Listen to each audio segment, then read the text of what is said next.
नमस्कार, बहुत स्वागत है आप सभी का आपके प्रोग्राम कहानी कुर्सी की में। मैं हूं सौरभ शर्मा आपके साथ और स्टूडियो में मेहमान आ चुके हैं राकेश शुक्ला जी। सर बहुत स्वागत है आपका।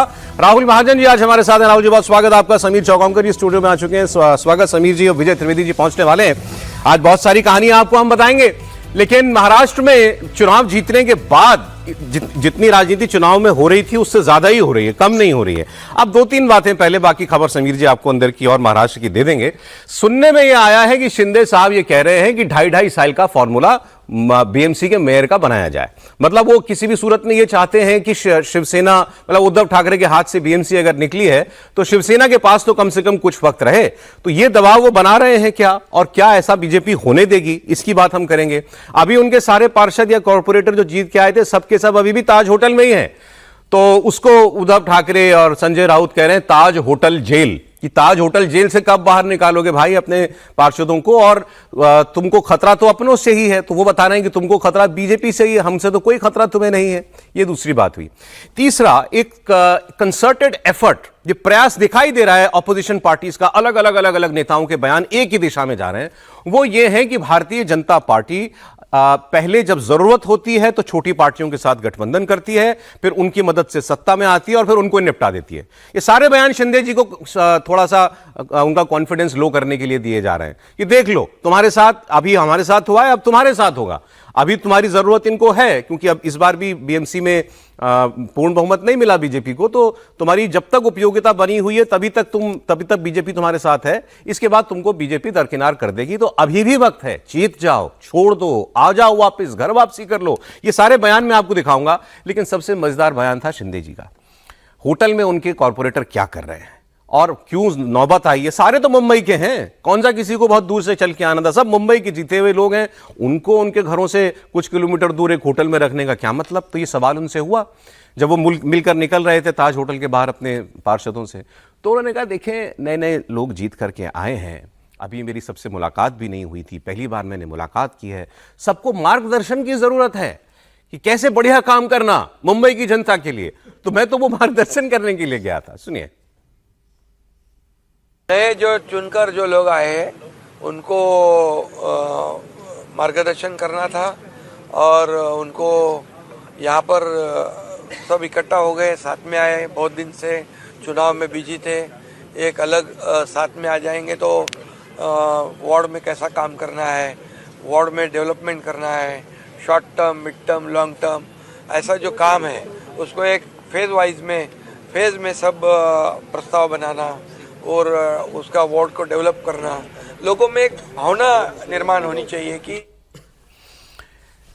Short term, mid term, long term plan बनाना। अब प्लान तो बन रहा है कुछ तो, लेकिन किस चीज का प्लान बन रहा है पहले ये क्लियर कर लेंगे। 2.5 साल वाली बात सही है क्या, कि ये कह रहे हैं कि 2.5 साल आपका मेयर बीजेपी का, 2.5 साल हमारा मेयर, ऐसा कुछ बंदोबस्त कर लेते हैं आपस में? देखिए, मुझे लगता है कि एकनाथ शिंदे इस बात के लिए अड़ेंगे नहीं कि 2.5 साल हमारा मेयर रहे और 2.5 साल आपका रहे। देखिए, बीजेपी आज बहुत बड़ी पार्टी बनकर उभरी है। 29 सीटें एकनाथ शिंदे जी की है, बीजेपी की 89 के करीब सीटें हैं। तो बीजेपी तो पहले अपना मेयर बनाएगी। 2.5 साल का मुद्दा नहीं होगा। दरअसल मुझे लगता है कि बाकी तमाम समीकरण जो है, जो ठाणे के हो, कल्याण डोंबिवली के हो, वो पनवेल के हो, वो बीएमसी के हो, एकनाथ शिंदे पहले सेटल करना चाहते हैं। वो चाहते हैं कि भाई अगर आपका मेयर बनेगा तो स्टैंडिंग कमेटी का चेयरमैन आप हमें दीजिए। आप कल बता रहे थे बाकी चीजों को लेके क्या होगा मुझे लग रहा है। और ये भी डर होगा, मतलब ठीक है, अब एक पार्षद तो मतलब ऐसा है जो 500 मीटर की दूरी पे रहते हैं होटल ताज के, वो भी होटल ताज में आराम 500 मीटर दूर घर है कि दूरी पर उनका घर है, उनको भी वहां पर रखा हुआ है। तो मुझे लग रहा है ये चर्चा हो रही है। और बेसिकली क्या है, इसके अंदर एंटी डिफेक्शन लॉ लागू होता नहीं है। कोई पार्षद कहाँ चला गया, गायब हो गया। मैं आपसे कल से पूछ रहा हूं और आप बता नहीं रहे। शिंदे जी के पार्षदों को किससे खतरा है? कांग्रेस से खतरा है, उद्धव ठाकरे से खतरा है, या बीजेपी से खतरा है? नहीं, बीजेपी से मुझे लगता है संभावना इस बात की कम है कि बीजेपी लेगी नहीं। जिस तरीके से बीजेपी, भारतीय जनता पार्टी और एकनाथ शिंदे सरकार के अंदर लगातार है, टिकटों का डिस्ट्रीब्यूशन जिस तरीके से हुआ है, तो यह संभव नहीं है कि भारतीय जनता पार्टी एकनाथ शिंदे के पार्षदों को तोड़कर अपना मेयर बना ले। सत्ता में वो सहभागी है, बड़े सहभागी है सत्ता के अंदर, तो वो संभव नहीं है। लेकिन ये हो सकता है कि उनको लग रहा होगा कि कुछ पार्षद कहीं इधर उधर ना हो जाए, तो इसलिए उन्होंने वहां रख के रखा है। और मुझे लग रहा है वो भारतीय जनता पार्टी से सारी चीजें पहले सेटल करना चाहते हैं। मेयर के लिए फोन लिया हुआ है क्या? नहीं, फोन तो सबके पास है। फोन सबके फोन पास दिया है, सब खेल रहे हैं, गेम खेल रहे हैं, नहा रहे हैं, स्विमिंग पूल सारा एंजॉयमेंट हो रहा है, उनका कोई इशू नहीं है। लेकिन अभी तो यह तय नहीं होगा ना कि मेयर किसका कौन बनेगा। अभी तो लॉटरी निकलने वाली है कि भाई वो मेयर मतलब महिला बनेगी, एससी बनेगा, कौन बनेगा, कोटे में ठीक है कौन सर, सा ठीक आ है। रहा है। चलिए, तो ये तो शिंदे जी ने जो कहा पहली बार, क्योंकि इस सवाल पर उनका जवाब था तो मैंने आपको सुना। अब मैं जो आपसे दूसरी बात कह रहा था, विजय त्रिवेदी जी आ गए प्रोग्राम में। सर बहुत स्वागत है आपका। जो मैं आपसे कह रहा था कि सारी ऑपोजिशन पार्टियां शिंदे जी को दबाव में लाने में लगी हुई हैं कि भाई छोड़ो, ये तुम कहां किस चक्कर में पड़े हो, ये पार्टी है भरोसे के लायक। ये वो कह रहे हैं, मैं नहीं कह रहा, बीजेपी को। आओ छोड़ो, वापस आओ, घर अपने लौटो दोबारा, और आपस में मिलकर हम मेयर बना लेंगे। तुमको मेयर चाहिए तो मेयर बन जाएगा, आओ हमारे साथ आ जाओ। हमारी और संख्या पूरी हो जाती है वैसे, अगर ये चले जाएं उधर तो सब मिलकर अपना मेयर बना सकते हैं। तो मैं आपको दो सैंपल दिखा रहा हूं बयान के। पहला बयान आपको सुनाता हूं, दिल्ली से आया है। इमरान मसूद कांग्रेस पार्टी के सांसद हैं, और दूसरा वो भी कांग्रेस में रहे, अब नहीं है, सपा के समर्थन से राज्यसभा गए थे, कपिल सिब्बल जी, उनका। दोनों ने एक ही बात कही कि शिंदे जी आज नहीं तो कल आपके साथ जो होना है वो निश्चित है, वो तय है। बीजेपी आपको धक्का मार के निकाल देगी। शिंदे साहब को अब लड़ाई अपने राजनीतिक अस्तित्व को बचाने की लड़नी है कि उनका राजनीतिक वजूद रहेगा भी नहीं रहेगा। भारतीय जनता पार्टी ने अपने सभी सहयोगी दलों को चित करने का काम कर दिया, उनको खाने का काम कर दिया। तो उनको अब अपने अस्तित्व को बचाने की लड़ाई लड़नी है। सत्ता का मोह छोड़ करके अपना अस्तित्व बचाना चाहिए। कि आप अपने सहयोगियों को खा जाते हो, आप अजीत पवार को और शिंदे साहब को दोनों को आपने एकदम मतलब अपने साथ रख करके उनके शक्ति आपने छीन कर दी, उनको इस लायक नहीं छोड़ा कि वो आपके सामने बोल सकें।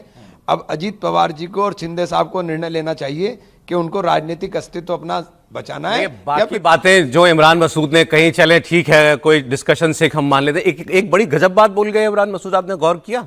उन्होंने कहा शिंदे जी सत्ता का मोह छोड़ो। नेता को कह रहा है सत्ता का मोह छोड़ो, कहां चक्कर में हो, आ जाओ वापस।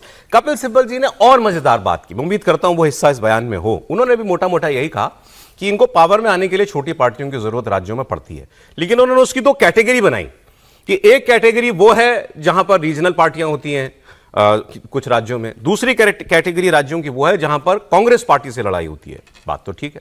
तो उन्होंने कहा जहां कांग्रेस से लड़ाई होगी ना, वहां ये कोई कॉम्प्रोमाइज नहीं करेंगे, किसी साथी वाथी को साथ लेके नहीं चलते, वहां ये सीधे लड़ते हैं। मैंने कहा ये बताएंगे कोई कौन से राज्य में ऐसी लड़ाई है जहां कांग्रेस से लड़ने के लिए बीजेपी सहयोगियों को साथ में नहीं लेती?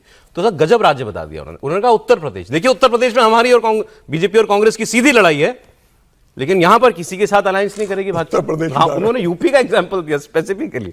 सुनिए कपिल सिब्बल को। शिंदे साहब को पिछले इलेक्शन में आप जानते हो कि जब शिवसेना इकट्ठा लड़ी थी, मतलब कि शिंदे फैक्शन और उद्धव फैक्शन इकट्ठा थे, तो निश्चित रूप से इनको बहुमत हासिल हुई थी और कॉरपोरेशन इनके हाथ में थी। तो अभी तो शिंदे सेक्शन ने कॉरपोरेशन खो दी। एमएनएस का ग्राफ कम थी, एनसीपी तो लगभग ख़त्म ही हो गई जहाँ तक कॉरपोरेशन का सवाल है।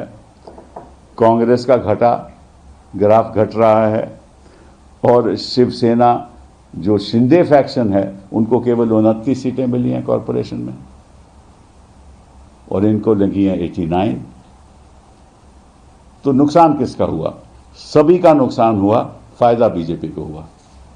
और बीजेपी की ये इलेक्टोरल स्ट्रैटेजी रही है, पहले पास उसके बाद बनवास।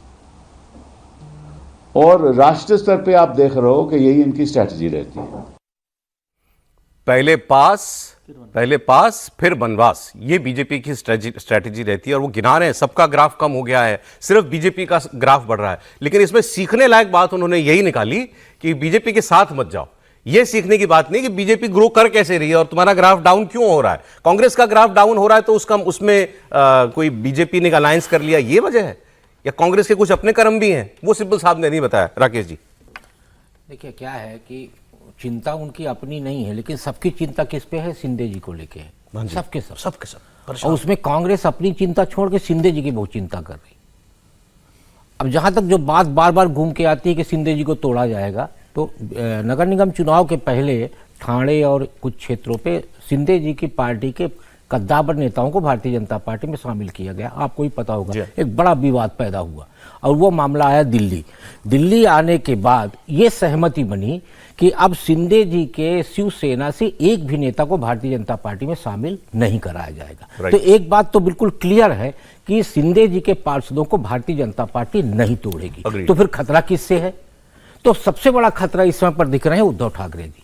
तो शिंदे जी की जो बाड़बंदी है, वो बाड़बंदी यही है कि कहीं हमारा पुरानी शिवसेना इस शिवसेना के लोगों को न ले जाए, क्योंकि दल बदल का कानून नहीं लगता। और यदि वो चले गए और कांग्रेस, उद्धव ठाकरे और शिवसेना आपके और शिंदे शिवसेना, ये सारा आंकड़ा यदि आप जोड़ लेंगे तो बन जाती है बात। तो बात तो बन जाती है, लेकिन शिंदे जी की बहुत बड़ी बात बिगड़ जाएगी। और जो ये कह रहे हैं कि सत्ता का मोह त्याग दीजिए, तो उनको सत्ता का मोह नहीं त्यागना पड़ेगा, बल्कि उनको हो सकता है कि बाहर का रास्ता दिखा दिया। उनको राजनीति का ही मोह त्याग देना पड़ेगा। हाँ। फिर बचेगा क्या उनके तो पास? फिर भारतीय जनता पार्टी में बने रहेंगे, इसकी संभावनाएं कम हो जाएगी। अब दूसरी बात कर लेते हैं, जो ये बाकी नेता जो है हम बता रहे हैं कि बीजेपी छोटी बड़ी मछली है, छोटी मछली को निगल जाती है। साथ साथ तैरती तब तक है जब तक सामने कोई खतरा दिखाई देता है, बाकी उसी को निगल जाती है। इस बात सही है क्या सर? ये देखिए, पहली बात तो ये है कि जो चिंता इमरान मसूद साहब और कपिल सिब्बल आज कर रहे हैं, 15 दिन पहले कर लेते तो ये झंझट ही नहीं रहता। जो 109 का फिगर आप दिखा रहे हैं, शायद होगा इन सब लोगों का मिलाकर 109 के करीबन है ये। तो यदि ये सब लोग पहले चुनाव साथ लड़ लेते, कांग्रेस को किसी ने मना किया था उद्धव ठाकरे और राज ठाकरे के साथ चुनाव लड़ने के लिए, या समाजवादी पार्टी के साथ चुनाव लड़ने के लिए, या माइनॉरिटी का वोट उनको साथ लेना था MIM के साथ, किसी के साथ, शरद पवार के साथ, तो जब उस समय तो साथ लड़े नहीं। अब आज साथ की गिनती कर रहे हैं और उसको साथ लाने की कर रहे हैं जो साथ नहीं थे।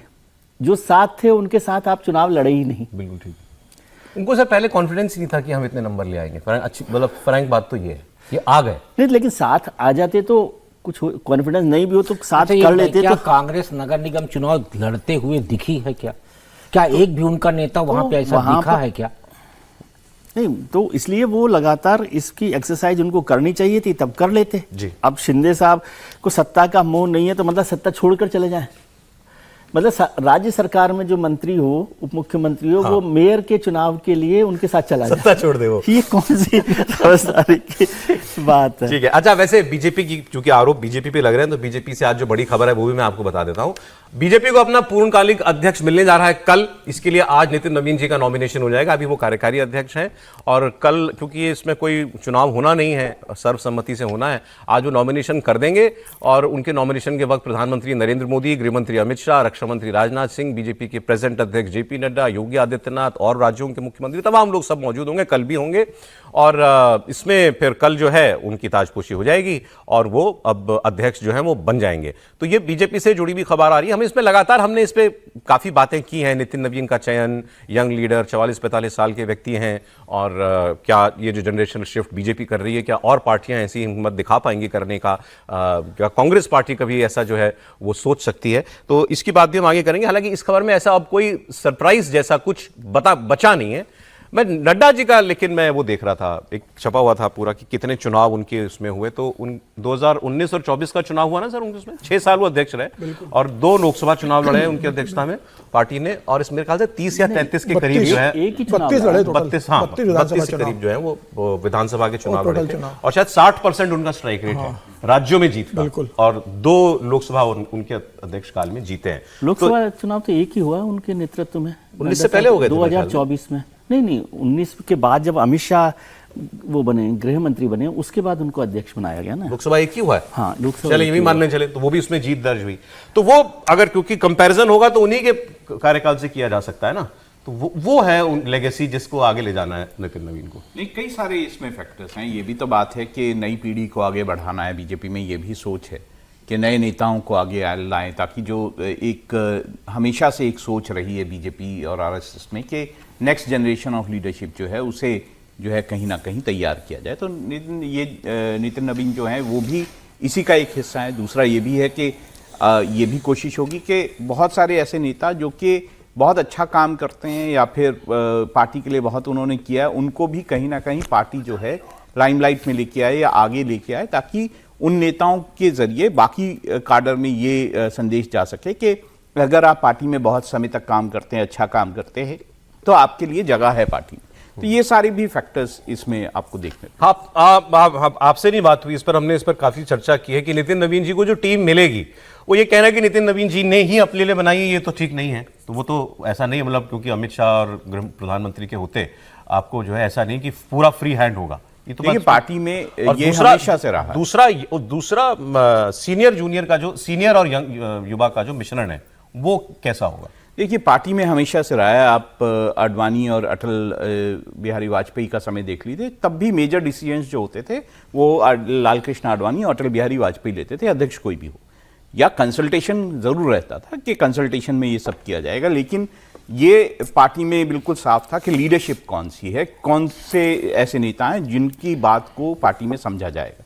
और इसके बाद भी अमित शाह और नरेंद्र मोदी के कार्यकाल में भी ज्यादातर डिसीजन उन्हीं के हिसाब से हुए। अध्यक्ष का बिल्कुल ये कहा जा सकता है कि अध्यक्ष का रोल रहता है, उनसे कंसल्टेशन होती है, उनसे बात होती है, लेकिन अल्टीमेट डिसीजन जो है इन दोनों के ही नेताओं के रहे।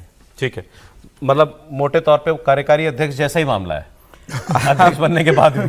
पार्टी में देखिए, सभी पार्टियों में ऐसा है, जो कि नेता हैं, जो शीर्ष नेता हैं, उनके परामर्श के बिना कोई डिसीजन नहीं होता। सर, यूपी की हमने क्योंकि अभी इमरान मसूद को आपने सुना, वो सहयोगी पार्टियों को जो है या मतलब छोटे दलों को कुछ नसीहत दे रहे थे, तो यूपी से एक खबर मैं कल पढ़ रहा था अखबार में कि मायावती जी ने जो भी प्रेस कॉन्फ्रेंस की थी अपने जन्मदिन पे, उसमें उन्होंने ये कहा कि हम विधानसभा चुनाव जो है अगले साल जो हो रहा है वो अकेले लड़ेंगे। लेकिन फिर उन्होंने ब्राह्मणों की बात भी कर दी थी कि ब्राह्मणों का उचित सम्मान नहीं हो रहा भाजपा में, और हमारे साथ सवर्ण जुड़े, ब्राह्मण हमारे साथ जुड़े। फिर उसमें शायद उन्होंने आगे ये भी कहा, रिपोर्टेड तो है कि अगर वैसे तो हम अकेले ही लड़ना चाहते हैं, लेकिन अगर हमें किसी तरह विश्वास हो जाए कि ये दल जो है हमें और वर्गों का वोट दिला सकता है तो हम विचार कर सकते हैं। तो वो जो आर्टिकल था वो ये था कि ये कह के मायावती जी ने इस कांग्रेस और समाजवादी पार्टी को एक दरवाजा खोल दिया उनके लिए कि भाई अब ये बातचीत, आप ये ना माने कि ये गाड़ी नहीं बढ़ने वाली आगे, खासकर कांग्रेस। और कांग्रेस को ये लगता है कि भाई ब्राह्मण की अगर बात है तो ब्राह्मण तो हमारे साथ था ही, और आज भी अगर वो एक खेमा अगर ब्राह्मणों का नाराज है भारतीय जनता पार्टी से तो वो किसी और के पास जाने की बजाय हमारे पास ही आएगा। तो मायावती जी को ऑफर करने के लिए कांग्रेस को लगता है कि हमारे पास कुछ है, कि हम कुछ जुड़ के कुछ बन सकते हैं। और अखिलेश यादव के हवाले से भी ये बात कही जा रही थी कि अखिलेश यादव भी, हालांकि वो एक अलायंस करके देख चुके हैं लोकसभा चुनाव में 19 में, उसमें उनको कुछ हासिल नहीं हुआ था मायावती जी ने, बल्कि उसके बाद ये कहा था कि हमारा वोट इनको चला गया, इनका वोट हमको ट्रांसफर नहीं हुआ। लेकिन अखिलेश यादव भी माइंड नहीं करेंगे अगर ये 3 पार्टियों का बड़ा अलायंस बन जाए विधानसभा चुनाव से पहले, क्योंकि 10 साल हो गए। अब तीसरी बार भारतीय जनता पार्टी अगर जीतती है तो सबको अपनी उम्र भी तो दिख रही है ना। अखिलेश जी भी कितना समय विपक्ष में रहेंगे, वो भी, और सब लोग मुख्यमंत्री रह चुके हैं, मायावती जी और वो भी। तो आपको लगता है शुक्ला जी कि अभी इस कहानी में कोई दम बाकी है, ये 3 लोग एक हो जाएं दोबारा? देखिए, राजनीति में संभावनाएं, विकल्प बहुत सारे रहते हैं, इसलिए भविष्यवाणी करना ठीक नहीं। लेकिन बुआ और बबुआ की जोड़ी भी प्रयोग में आ चुकी है, और बबुआ की और कांग्रेस की जोड़ी भी प्रयोग में आ चुकी है। तो सारे प्रयोग जो है उत्तर प्रदेश में फिलहाल विफल दिखे हैं। अब 27 का जो माहौल है, 27 का माहौल तो साफ तौर पे योगी जी के पक्ष में दिखाई दे रहा। बड़े एम्फेटिकली कह रहे हैं आप? बिल्कुल, मैं बिल्कुल स्पष्ट तौर पे कहता हूं, क्योंकि वहां पे 2 चीजें बड़ी पॉजिटिव है योगी जी के पक्ष में। एक तो धर्म शीर्ष पे है बिल्कुल, और हिंदुत्व तो शीर्ष पे चल रहा है, और कानून व्यवस्था उनकी बहुत अच्छी चल रही है, जिसको लेके पब्लिक खुश है। तो जो सबसे बड़ा माइनस फैक्टर है वो यही है कि समाजवादी पार्टी का जो एक कहना चाहिए कि उनके कार्यकाल को जब याद करते हैं तो मुझे याद आता है दिग्विजय सिंह का कार्यकाल इतना समय होने के बाद भी भारतीय जनता पार्टी याद दिलाती मध्य प्रदेश में। हाँ जी। कि याद करिए दिग्विजय सिंह के शासनकाल में क्या था। उसी तरह से इतना सब कुछ होने के बाद भी भारतीय जनता पार्टी उत्तर प्रदेश में याद कराती कि याद करिए अखिलेश जी का शासनकाल कैसा था। तो ये जो याद करिए और हमारे साथ जो प्लस है, वो कोई भी गठबंधन, कोई भी समीकरण अभी फिलहाल बेहतर होते नहीं दिखता। जहां तक कांग्रेस की बात है कि कांग्रेस करीब ब्राह्मण तो हमारे साथ थे, अरे तो कांग्रेस के साथ कौन नहीं था? कांग्रेस के साथ तो ब्राह्मण भी था, राजपूत भी था, दलित भी था। ये बात तब उठी ना कि इस बार ब्राह्मण नाराज है भाजपा से। नहीं, देखिए ब्राह्मण नाराज जी के बगल में जो ब्राह्मण खड़े हैं मुझे उनका नहीं पता।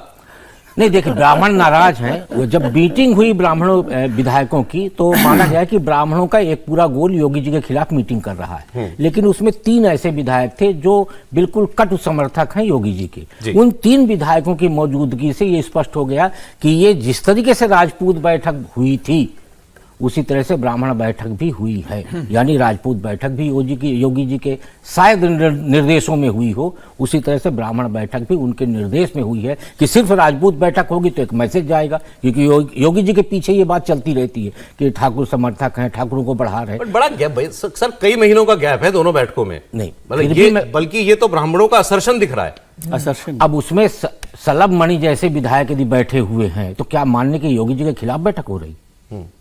रमेश द्विवेदी जैसे लोग बैठे हुए तो क्या ये मान ले कि उनके खिलाफ बैठक हो रही? अच्छा ठीक है, ठीक है। तो अभी इसलिए ये कहना मुझे मतलब मेरा अपना मत ये है कि वो ब्राह्मणों की बैठक का जो एक आडंबर तैयार किया गया कि योगी जी के खिलाफ है, मुझे नहीं लगता। और योगी जी के खिलाफ अभी आपको कोई माहौल यूपी में मुझे तो अभी फिलहाल नहीं दिख रहा। चुनाव के टाइम पे क्या होता कह नहीं। यूपी की खबर है अगली, और सर ने कहा कि धर्म जो है, धर्म की गाड़ी बढ़िया चल रही है वहां पर, हिंदुत्व शीर्ष पे पीक पे, तो हिंदुत्व पीक पे चल रहा है। अब देखिए कल माघ मेले में क्या हुआ प्रयागराज में। शंकराचार्य स्वामी अभिमुक्तेश्वरानंद जी ने आरोप लगाया है कि प्रयागराज माघ मेले में पुलिस ने उनके समर्थकों के साथ मारपीट की। वैसे इसको आरोप नहीं कहना चाहिए क्योंकि मारपीट हुई है, क्योंकि उसकी तस्वीरें मौजूद हैं, तो उसको झुटलाया नहीं जा सकता। कल मौनी अमावस्या थी और स्वामी अभिमुक्तेश्वरानंद सरस्वती जी और वो जा रहे थे स्नान करने के लिए, तो उस वक्त उनका और प्रशासन के बीच विवाद हो गया।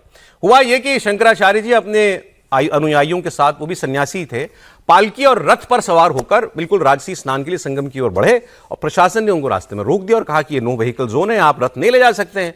और इसके बाद उनको वहां रोका गया और उनसे कहा कि आप पैदल जाइए। शंकराचार्य जी ने आरोप लगाया कि पुलिस प्रशासन ने इसके बाद, जब जाहिर है शंकराचार्य जी हैं, उनसे पुलिस कहे कि रथ से उतरिए, पैदल जाइए, तो उनके जो साथी थे, जो उनके शिष्य थे, वो थोड़ा नाराज हो गए, तो उनके पुलिस के साथ धक्का मुक्की वगैरह भी हो गई।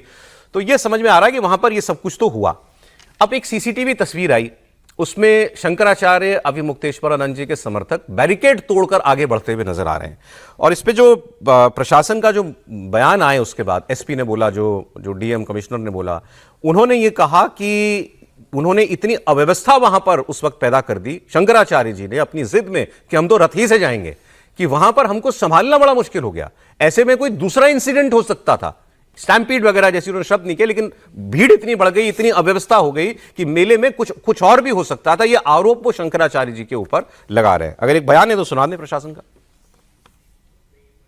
और अखिलेश यादव जी का पोस्ट आपको बता देता हूं। अखिलेश यादव ने एक्स पर पोस्ट किया कि साधु संतों, भक्तों, श्रद्धालुओं के साथ अप्रिय व्यवहार का समाचार दुखद है। भाजपा सरकार दिव्य भव्य के दावे से पहले सभ्य बने। रामगोपाल यादव, उन्हीं की पार्टी के चाचा जी, उन्होंने लिखा कि क्या आप संगम तट पर स्नान कौन करेगा, यह भी पुलिस और प्रशासन तय करेगा। एक योगी की सरकार में हिंदू धर्म के सबसे बड़े धर्मगुरु का ऐसा अपमान, इसकी कल्पना भला कौन कर सकता है? अब बताइए कौन गलत कौन सही, समीर जी। जो भी हुआ वो दुर्भाग्यपूर्ण है, इसमें कोई दो राय नहीं कि भाई एक शंकराचार्य जा रहे थे, बातचीत करके कोई रास्ता निकाला जाता। और जब प्रशासन को पता था कि वो पूरे अपने गाजे बाजे के साथ, रथ के साथ आ रहे हैं, तो पहले उनसे इस संदर्भ में बात कर ली जाती कि भाई वहाँ बहुत ज़्यादा भीड़ है, आपको यहाँ तक आना पड़ेगा, यहाँ से पैदल जाना पड़ेगा। लेकिन चूंकि अब अभिमुक्तेश्वरानंद जी का जो सरकार के साथ जो रहा है रिश्ता, वो सबको मालूम है, चाहे वो केंद्र सरकार हो, चाहे उत्तर प्रदेश की योगी सरकार हो, उनका वो विवादित बयान देते हैं, वो राजनीतिक बयान देते हैं, वो राजनीति में एक का पक्ष लेते हैं, एक को कटघरे में खड़ा करते हैं। तो निश्चित रूप से मुझे लगता है कि उनको ये लगा होगा कि भाई मुझे जहाँ मुझ कर उतारा जा रहा है और मुझे पैदल चलने के लिए कहा जा रहा है, तो वो अड़े होंगे। लेकिन मुझे लगता है कि जब इतनी बड़ी भीड़ है तो अभिमुक्तेश्वरानंद जी को भी अहंकार छोड़ना चाहिए था। आप संत हो, अगर कह दिया कि भाई प्रशासन को तकलीफ हो रही है, वहाँ पर और लोग भी है, कोई भगदड़ मच सकती है, आप अपने उतर कर पैदल चले जाइए। बाकी लोग भी गए ना वहाँ पर, आप चले जाते उतर के पैदल, क्या तकलीफ थी उसके? तो संत तो कौन हो? संत तो वो होता है ना कि जिसके कारण किसी को तकलीफ ना हो। तस्वीर में देखिए वहां पर वाकई जो है बिल्कुल, भगदड़ के तो हालात। संत कोई दूसरों को तकलीफ देने के लिए होता है क्या? या संत इतना अहंकारी होता है कि मैं जो कहूंगा वही होगा? तो ऐसे कैसे संत है कि भाई जब दिख रहा है आपको कि इतनी बड़ी तादाद में वहां भीड़ है, वहां कोई अव्यवस्था हो सकती है, या तो आप पीछे हट जाते या पैदल चले जाते वहां पर। ये एक पक्ष है। ये जिद पकड़ के चल रहा है कि मैं जाऊंगा घोड़े बाजे पे ही जाऊंगा। जो मारपीट हुई है और उसकी तस्वीरें हैं, वो अभी अगर मिल जाए तो दिखा भी दीजिएगा। वो तो बाल बाल पकड़ के घसीटा गया, ऐसा छोटा मोटा मामला भी नहीं है वो, तो उसको भी एक बड़ा इशू जो है वहां पर वो बनाया गया है। लेकिन चूंकि हिंदुत्व की बात हो रही थी तो ये भी उत्तर प्रदेश ही है और शंकराचार्य जी का मामला है। देखिए, शंकराचार्य जी के मामले में दोनों बातें ठीक है कि वो भी उतर के जा सकते थे, लेकिन वो जो पॉलिटिकल उनका एसिमुलेशन है, पॉलिटिकल कनेक्शन है, वो भी एक बड़ा कारण रहा। नहीं तो डीएम साहब, एसपी साहब, एडमिनिस्ट्रेशन कहीं ना कहीं व्यवस्था कर ही देता। ऐसा तो है नहीं। कितने मौन मौनी अमावस्या कल थी, माघ मेले पर बहुत भीड़ रहती है, तो वो तो उनके लिए अलग व्यवस्था भी की जाती है मेरे ख्याल से। शंकराचार्य और जो भी ये साधु संत जाते हैं, उनके जुलूस जाते हैं, तो उनके लिए अलग रास्ते का वो किया जाता है। लेकिन धर्म शीर्ष पर है, उसका एक उदाहरण तो हमने देखा कि बनारस में 3 लाख की लीड कम हो गई, अयोध्या में चुनाव हार गए और 30 सीटें कम हो गई, धर्म शीर्ष पर था। फिर मणिकर्णिका की तो अभी हम लोग कल परसों से चर्चा करेंगे। मणिकर्णिका तो बनारस वाला विवाद चल ही रहा है, बनारस वाला मणिकर्णिका विवाद, घाट वाला, धर्म का प्रतिमाएं तोड़ने वाला, वो सारा चल ही रहा है। बुलडोजर तो कहीं भी चलती रहती है, धर्म के अलावा भी, धर्म के साथ भी चलती है, तो वो मुद्दा है। और आप पॉलिटिकल कोalition देखें तो पिछली बार जब अखिलेश जी और कांग्रेस साथ आ गई तो नतीजा आपने देख लिया क्या हुआ। उससे पहले जब बीएसपी और अखिलेश जी साथ आए तो भी बहुत फर्क पड़ा था, बड़ा फर्क नहीं पड़ा था लेकिन थोड़ा फर्क पड़ा था, कुछ एक सीट का। हाँ, अब वो पांडे जी, अविनाश पांडे जी ने उस दिन कहा ही था कि भाई बीएसपी के साथ हम जा सकते हैं, तो उन्होंने भी अपना रास्ता खोला होगा। और यदि वो तीनों लोग आ जाए, क्योंकि तीनों के लिए संकट है। सर बाकी 2 तो चाहते हैं, सवाल मायावती जी का है, क्या वो हाँ, तो ऐसा मायावती चाहेंगी? जी तो बिल्कुल खत्म हो गई है ना इस समय, क्योंकि पहले वो करती थी कि पोस्ट पोल अलायंस करती थी, लेकिन अब पोस्ट पोल अलायंस तो तब करेंगे जब कुछ बचेगा। लेकिन जो आरोप लगते हैं कि बीजेपी उनकी पॉलिटिक्स मैनेज करती है आजकल, कि कब एक्टिव होना है कब नहीं होना है, हाँ। तो बीजेपी होने देगी? अब वो तो मायावती जी तय करेंगी। अभी तक के जो था उसमें इस आरोप में दम तो लगता ही था कि भाई क्यों मायावती जी इस तरह की जो इतनी बड़ी लड़ाई थी, जो 15% वोट था वो 8% पे क्यों आने दिया, और क्यों चुप वो रही इतने समय।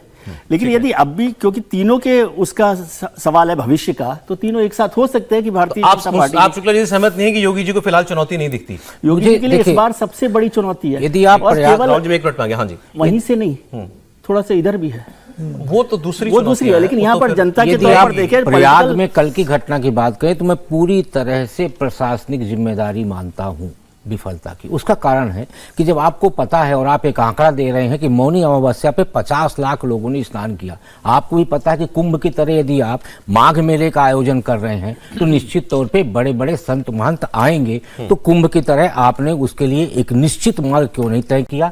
और जब वो आ रहे थे शंकराचार्य अविमुक्तानंद जी, तो आपको रास्ते में ही पुलिस प्रशासन लगा हुआ था, उनको कहते कि ये वीआईपी मार्ग है, महाराज जी आप इधर से जाइए, हम पूरी व्यवस्था देंगे, और वो संगम तक जाते, स्नान होता चले जाते, तो ये मारपीट की नौबत ही नहीं आती। शंकराचार्य जी का व्यवहार ठीक था या नहीं था? नहीं, व्यवहार देखिए, शंकराचार्य जी का व्यवहार, यदि संत है और उसके साथ यदि 1500 लोग हैं तो वो तो अड़ियलपन रहता है, संत तो अड़ियल होता ही है, तो अड़ियलपन तो दिखाएंगे वो। लेकिन प्रशासन की जिम्मेदारी होती है, यदि 50 लाख लोगों को आपने सकुशल स्नान कराया तो एक संत को क्यों नहीं? सर एक लार्जर बात यूपी की, क्यों हमने मायावती जी, अखिलेश जी कांग्रेस साथ आएंगे कि नहीं, इस परिस्थिति की बात की, और हिंदुत्व, देखिए बुलडोजर और हिंदुत्व बीजेपी को फायदा ही दे रहा है अभी तक, ये नुकसान भी पहुंचा सकता है क्या? देखिए, ये तो हम मानते ही हैं ना कि जब से राम मंदिर आंदोलन शुरू हुआ था तभी से बीजेपी के बहुत ज़्यादा जो है सर्ज हुआ था, उसके कारण बीजेपी को फ़ायदा हुआ है, ये तो कोई डिनाई नहीं कर सकता। दूसरा, बाकी चुनावों में भी जो है बीजेपी ने जब भी हिंदुत्व को आगे रखा है और उसके कारण जो है पोलराइजेशन हुआ है, बीजेपी को फ़ायदा हुआ है। उन्होंने अपना एक राह चुन ली है, बाकियों को अपनी राहें चुननी है कि वो कैसे करेंगे। अब मायावती जो है, जैसे कि अभी बताया गया कि 8% पे आ गई हैं, उनका वो शेयर जो है, अब उनको एक और जो ये कहूँ समूह, या फिर ये कहें कि एक और चीज़ तलाशनी है, एक और समूह लोगों का तलाशना है जिसके ज़रिए वो अपने आप को सबल बना सकें। अगर वो नहीं मिलता है तो उनको सोचना पड़ेगा कि वो अलायंस में जा रही हैं या फिर वो खत्म हो रही। ठीक, एक ब्रेक के लिए रुकेंगे, ब्रेक के बाद जी 2019-2024 के लोकसभा चुनावों के नतीजे और 2012 के बाद 2017 के विधानसभा चुनाव के नतीजे, वो आंकड़े तो मुझे नहीं बताते कि बीजेपी का सर्ज हुआ है। आप कह रहे हैं बीजेपी नीचे ही जा रही है? मैं नहीं कह रहा, हाँ। आंकड़े कह रहे। ठीक है, मोदी जी गए थे बंगाल, बल्कि 2 बार गए पिछले 2 दिनों में, और वहां उन्होंने कहा कि जैसे बिहार में वो कहते थे जंगल राज, वहां बंगाल में उन्होंने कहा महाजंगल राज है, महाजंगल राज है, और बिहार के जंगल राज की तरह इस महाजंगल राज को इस बार बंगाल की जनता दूर करेगी और बीजेपी को जिताएगी। फिर उन्होंने पहले कह चुके हैं कि जेनजी इस वक्त बीजेपी उसकी पहली पसंद है। फिर उन्होंने कहा पूरे देश की इनफैक्ट सब पहली पसंद जो है वो भाजपा बन चुकी है। आप सारे राज्यों के चुनाव में नतीजे देख लीजिए, हर जगह बीजेपी को बहुमत मिल रहा है, क्योंकि जब वो ये बात कर रहे थे तब भी ये महाराष्ट्र के नतीजे आए हुए थे लोकल बॉडी इलेक्शन के, तो ये बातें उन्होंने कही। और फिर उसका जवाब दिया अभिषेक बैनर्जी ने, वो बयान आ जाए तो मुझे बताइएगा। अभिषेक बैनर्जी ने कहा कि दूसरी बार उन्होंने इस बात को रिपीट किया है, बीजेपी 50 का आंकड़ा पार नहीं करेगी। पिछले इलेक्शन में बीजेपी ने 200 पार का आंकड़ा दिया था, आए थे 77-77। इस बार अमित शाह जी ने जिस दिन उन्होंने अपनी इलेक्टोरल आप कह सकते हैं कि एक तरीके से रणनीति अनवेल की, प्रेस कॉन्फ्रेंस की थी 40-50 मिनट की एक लंबी प्रेस कॉन्फ्रेंस। उसमें उन्होंने कहा था कि बीजेपी को 2/3 बहुमत मिलेगा, बीजेपी का मुख्यमंत्री बनेगा, इस बार बिहार का मन परिवर्तन के लिए पूरी तरीके से बन चुका है।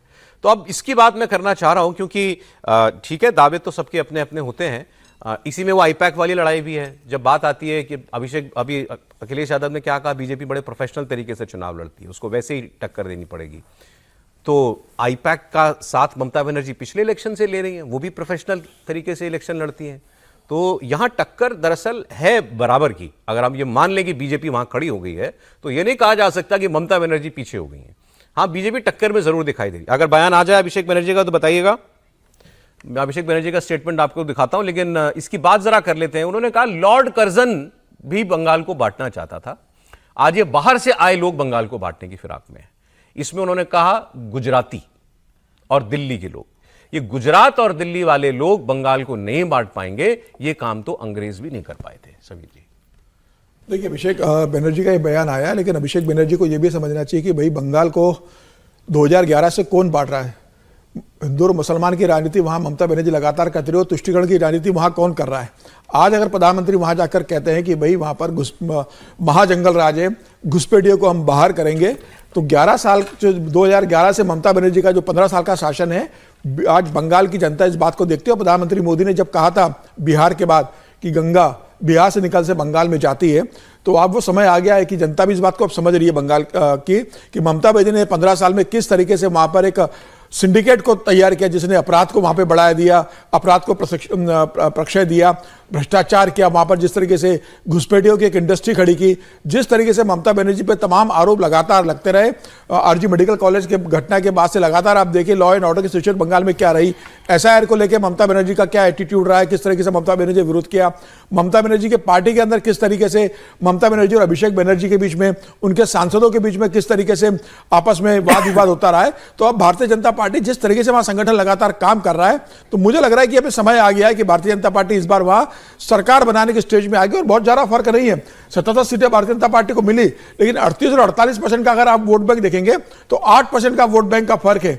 भारतीय जनता पार्टी जब 3 लेकर 77 तक पहुंच सकती है, तो 77 से लेकर भारतीय जनता पार्टी 200 तक भी पहुंच सकती है, इसमें कोई दो राय नहीं। और जो भारतीय जनता पार्टी ने कहा है कि 2026 में बीजेपी इस बार पलटने निश्चित रूप से भारतीय जनता पार्टी बहुत मजबूती से चुनाव लड़ रही है और भारतीय जनता पार्टी सरकार बना ले, तो उसमें कोई अतिशयोक्ति नहीं होगी। आपको अभिषेक बनर्जी ने एग्जैक्टली क्या बोला, दिल्ली के जमींदारों ने बंगाल और बंगालियों के खिलाफ युद्ध घोषित कर दिया है, लेकिन बंगाल के लोग तैयार हैं, दृढ़ संकल्प के साथ खड़े हैं, मुस्तैद हैं। इस बार बांग्ला विरोधी भाजपा बंगाल में 50 सीटों के भी नीचे जाएगी। हम मिलकर दिखा देंगे कि बंगाल झुकेगा नहीं, बंगाल आपकी जागीर नहीं है। तो ये वही मतलब घर वाले बाहर वाले वाली थ्योरी जो है, जो पिछली बार काफी चल गई थी, ये नैरेटिव बहुत चल गया था, वो एक बार फिर से बंगाल में ममता बनर्जी जो है वो करना चाहे। पिछली बार बीजेपी को सबसे बड़ी कमी जो खली थी वो थी एक फेस की, चेहरे की। चेहरा बीजेपी ने अभी भी नहीं दिया है, लेकिन यह है कि शुभेंदु अधिकारी अब एक 5 साल की लंबी लड़ाई के बाद वहां लोगों को एक वो सिनोनिमस हो गए कि बीजेपी मतलब शुभेंदु अधिकारी। आपको लगता है कि कम से कम वो जो गैप था लीडरशिप वाला, वो कुछ भरने में बीजेपी कामयाब हुई है? कुछ हद तक बीजेपी की तरफ से, लेकिन ममता बनर्जी के मुकाबले में शुभेंदु अधिकारी लीडर नहीं है ना। यदि देखा जाए तो बीजेपी को एक लीडर मिल गया जो पिछली बार नहीं था, वो शुभेंदु अधिकारी ने मेहनत की है, वो लीडर बनकर निकल कर भी आए हैं, लड़ाई भी लड़ी है। लेकिन क्या वो ममता बनर्जी के बराबर के लीडर हो सकते हैं? कह सकते हैं कि ममता बनर्जी को तो उन्होंने हरा दिया था पिछले विधानसभा चुनाव में, यूँ तो ममता बनर्जी को हराया शुभेंदु ने। लेकिन अभी ममता बनर्जी जो हम लोग यूपी की बात कर रहे थे, उससे भी मुश्किल लड़ाई लड़ रही हैं बंगाल में, वेस्ट बंगाल में बहुत मुश्किल लड़ाई है उनके लिए, और बीजेपी अपनी ताकत के साथ वहाँ पर बढ़ रही है। लेकिन ममता जी के पास एक तो बड़ा कार्ड है, उनकी योजनाएं जो और सरकारें चुनाव के समय शुरू करती हैं, वो पिछले बहुत समय से उनको चला रही हैं, जो फ्री बीज जिसे हम लोग कहते हैं वो। और दूसरा जो मैं बार बार इस बात पर जोर देता हूँ कि वेस्ट बंगाल को दिल्ली से मत समझिए, वो सब नेशनलिज्म वाला स्टेट है। बंगाली अस्मिता जो है ना वो बड़ा, इसलिए अभिषेक बनर्जी के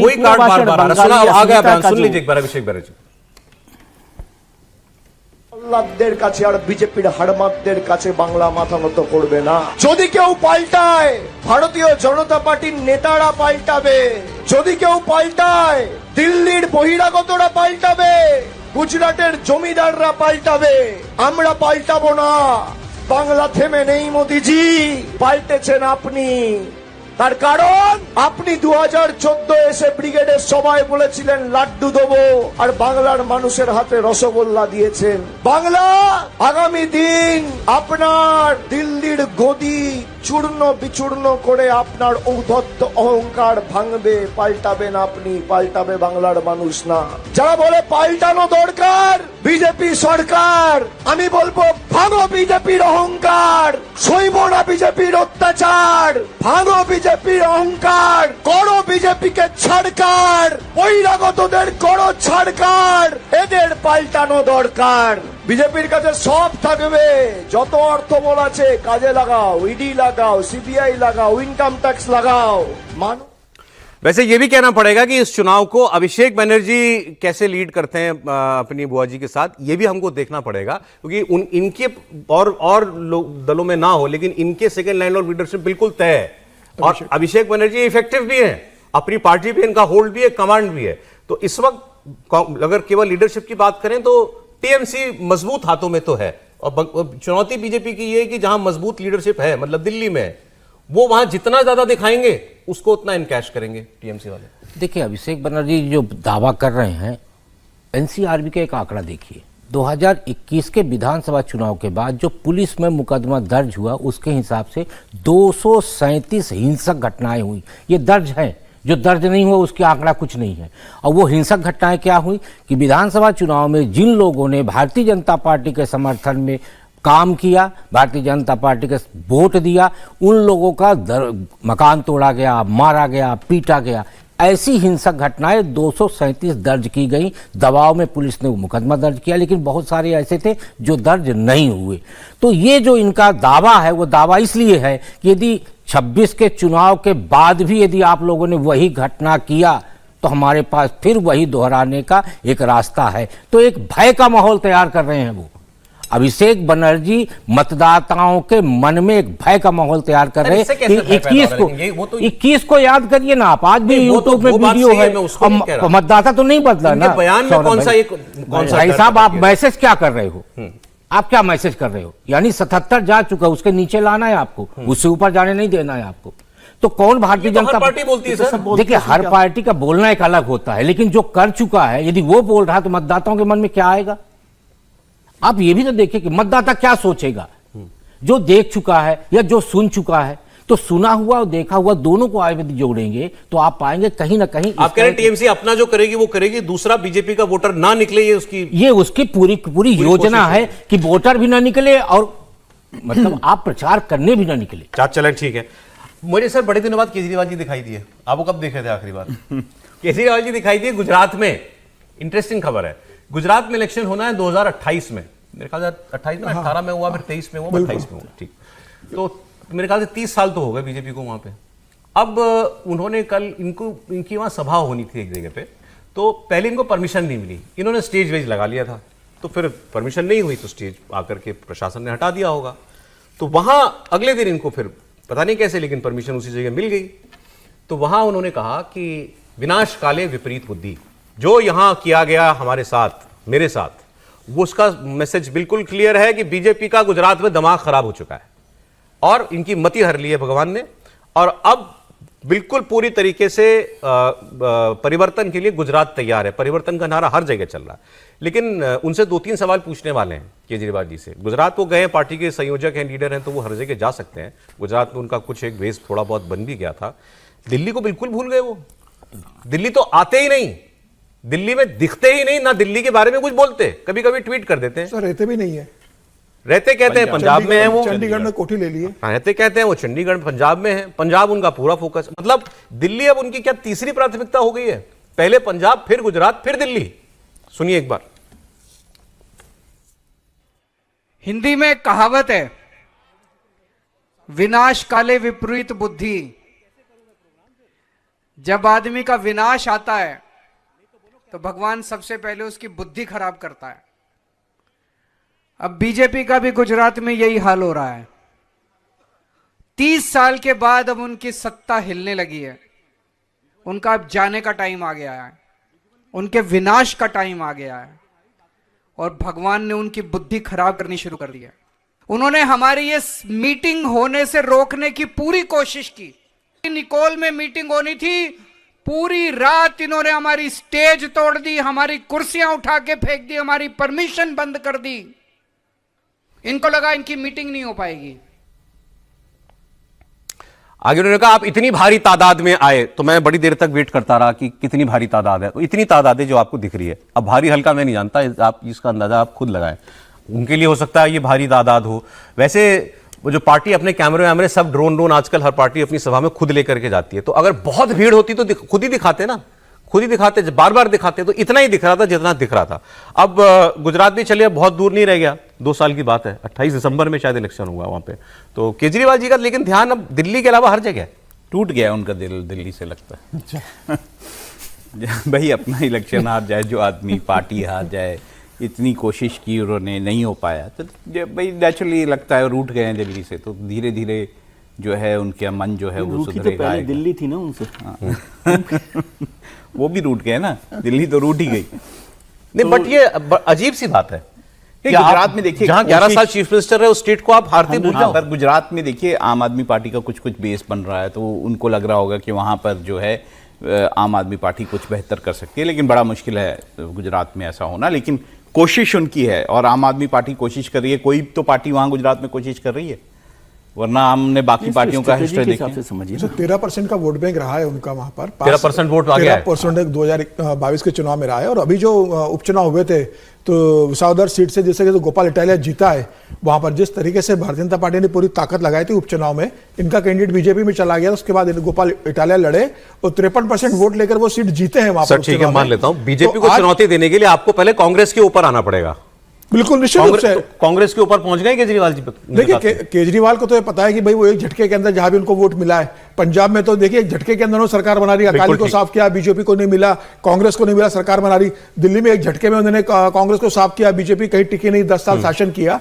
गुजरात में भी गया, लेकिन गुजरात में भारतीय जनता पार्टी का बहुत स्ट्रांग संगठन है। लेकिन अरविंद केजरीवाल को लगता है कि लंबे समय तक शासन के बाद वहां जो जनता की नाराजगी है उसको ऊपर एक सेकंड बता दूं, तस्वीर जो आप इस वक्त देख रहे हैं ये बीजेपी मुख्यालय की है। गृहमंत्री अमित शाह पहुंचे हैं क्योंकि आज नितिन नवीन जी का नॉमिनेशन होना है, तो वो वहां पर पहुंच गए हैं और कल निर्विरोध वो अध्यक्ष जो है चुन लिए जाएंगे। तो ये तस्वीर अभी अभी आ रही थी और अमित शाह जी की बात, अब तस्वीर तब आई जब हम गुजरात की बात कर रहे थे। जी सर, आप कुछ बता रहे थे गुजरात का। मैं ये कह रहा हूँ कि आप बीजेपी से मत जोड़कर देखिए ना गुजरात को, अरविंद केजरीवाल जी को। अरविंद केजरीवाल जी की स्ट्रेटेजी देखिए ना, जब वो दिल्ली में भी आए थे तो दिल्ली में उन्होंने कांग्रेस पर फोकस किया था, कांग्रेस से सारा वोट लेने की बात की।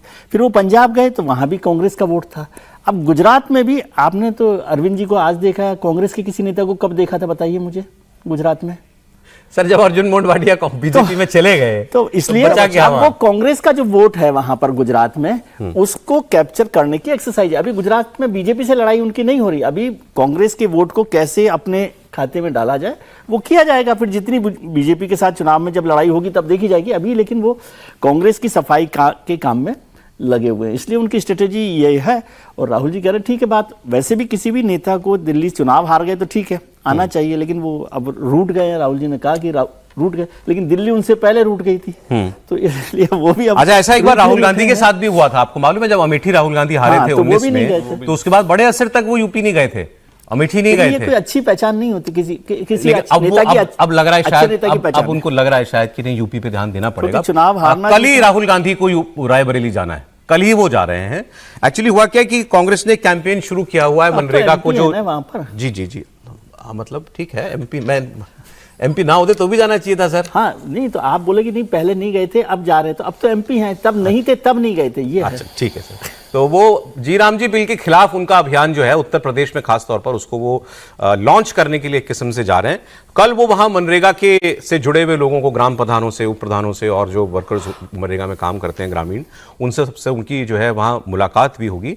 कल एक और मीटिंग भी हुई है बड़ी, असम को लेकर भी मीटिंग हुई है और केरल पर भी राहुल गांधी का ध्यान है क्योंकि वहां इसी बार इलेक्शन है केरल में। आज केरल वो गए भी हुए हैं और कल ही मैं सुन रहा था एक कांग्रेस पार्टी को नजदीक से जानने वाले पत्रकार को, तो उन्होंने कहा कि कांग्रेस के बहुत अच्छे चांसेस हैं केरल में इस बार। इनफैक्ट देश में अगर कहीं इस वक्त सबसे ज्यादा उम्मीद कांग्रेस को किसी एक राज्य से तो वो केरल है कि हम यहाँ सत्ता में वापस आएंगे, ऐसा उनको लगता है। तो केरल पर तो वो फोकस करेंगे ही करेंगे। इसके अलावा एक असम उनके लिए जहाँ अपॉर्चुनिटी है, कम से कम आप कह दिए सीधी लड़ाई है, वोट भी है, तो एक असम में उनको दिखाई देता है 10 साल की एंटी इनकम्बेंसी है। और फिर यूपी है, और यूपी की हमने भी काफ़ी बात की, तो यूपी में प्रियंका जी का भी ध्यान अब चला गया है उधर, और राहुल जी भी कल वहाँ पर वो जाने वाले हैं। तो ये खबर थी, लेकिन इसमें उन्होंने आज एक चिट्ठी लिखी है सर सारे मनरेगा से जुड़े लोगों को, ग्राम प्रधानों को। उसमें उन्होंने बताया कि आपसे क्या क्या छीना जाने वाला है, कि भाई आपको पहले एक गारंटी थी 100 दिन की, अब कोई गारंटी नहीं है, दिल्ली तय करेगा जो होगा। फिर उन्होंने कहा कि पहले अब कॉन्ट्रैक्टर करेगा जो करेगा, और पहले आप लोग तय करते थे हमें क्या काम करना है, आपस में करते थे, अब तो कॉन्ट्रैक्टर लगाया जाएगा। फिर उन्होंने पैसे की बात भी की कि राज्यों पर 40% पैसे का बोझ डाल दिया केंद्र सरकार ने, तो राज्य जो हैं वो काम ही नहीं दिखे, वो वर्क डेज ही नहीं निकालेंगे। तो आपको पहले जो 100 दिन मिलते थे कम से कम वर्क डेज के, वो अब इस बिल में ये सब कुछ खत्म होने जा रहा है। देखिए, दो चीज़ें हैं। अभी एक तस्वीर आई थी, माननीय जो आज राष्ट्रीय अध्यक्ष बनने वाले हैं नितिन नवीन जी, वो तमिलनाडु गए थे। तो कोयम्बटूर के एक गांव में वो बैठे हुए थे, तो एक पोस्ट आया था कि वो गांव के लोगों को समझा रहे हैं कि जी राम जी से आपको कितना फ़ायदा होगा। और राहुल जी अब उत्तर प्रदेश जा रहे हैं ये समझाने के लिए कि जी राम जी से कितना नुकसान होगा। बिल्कुल।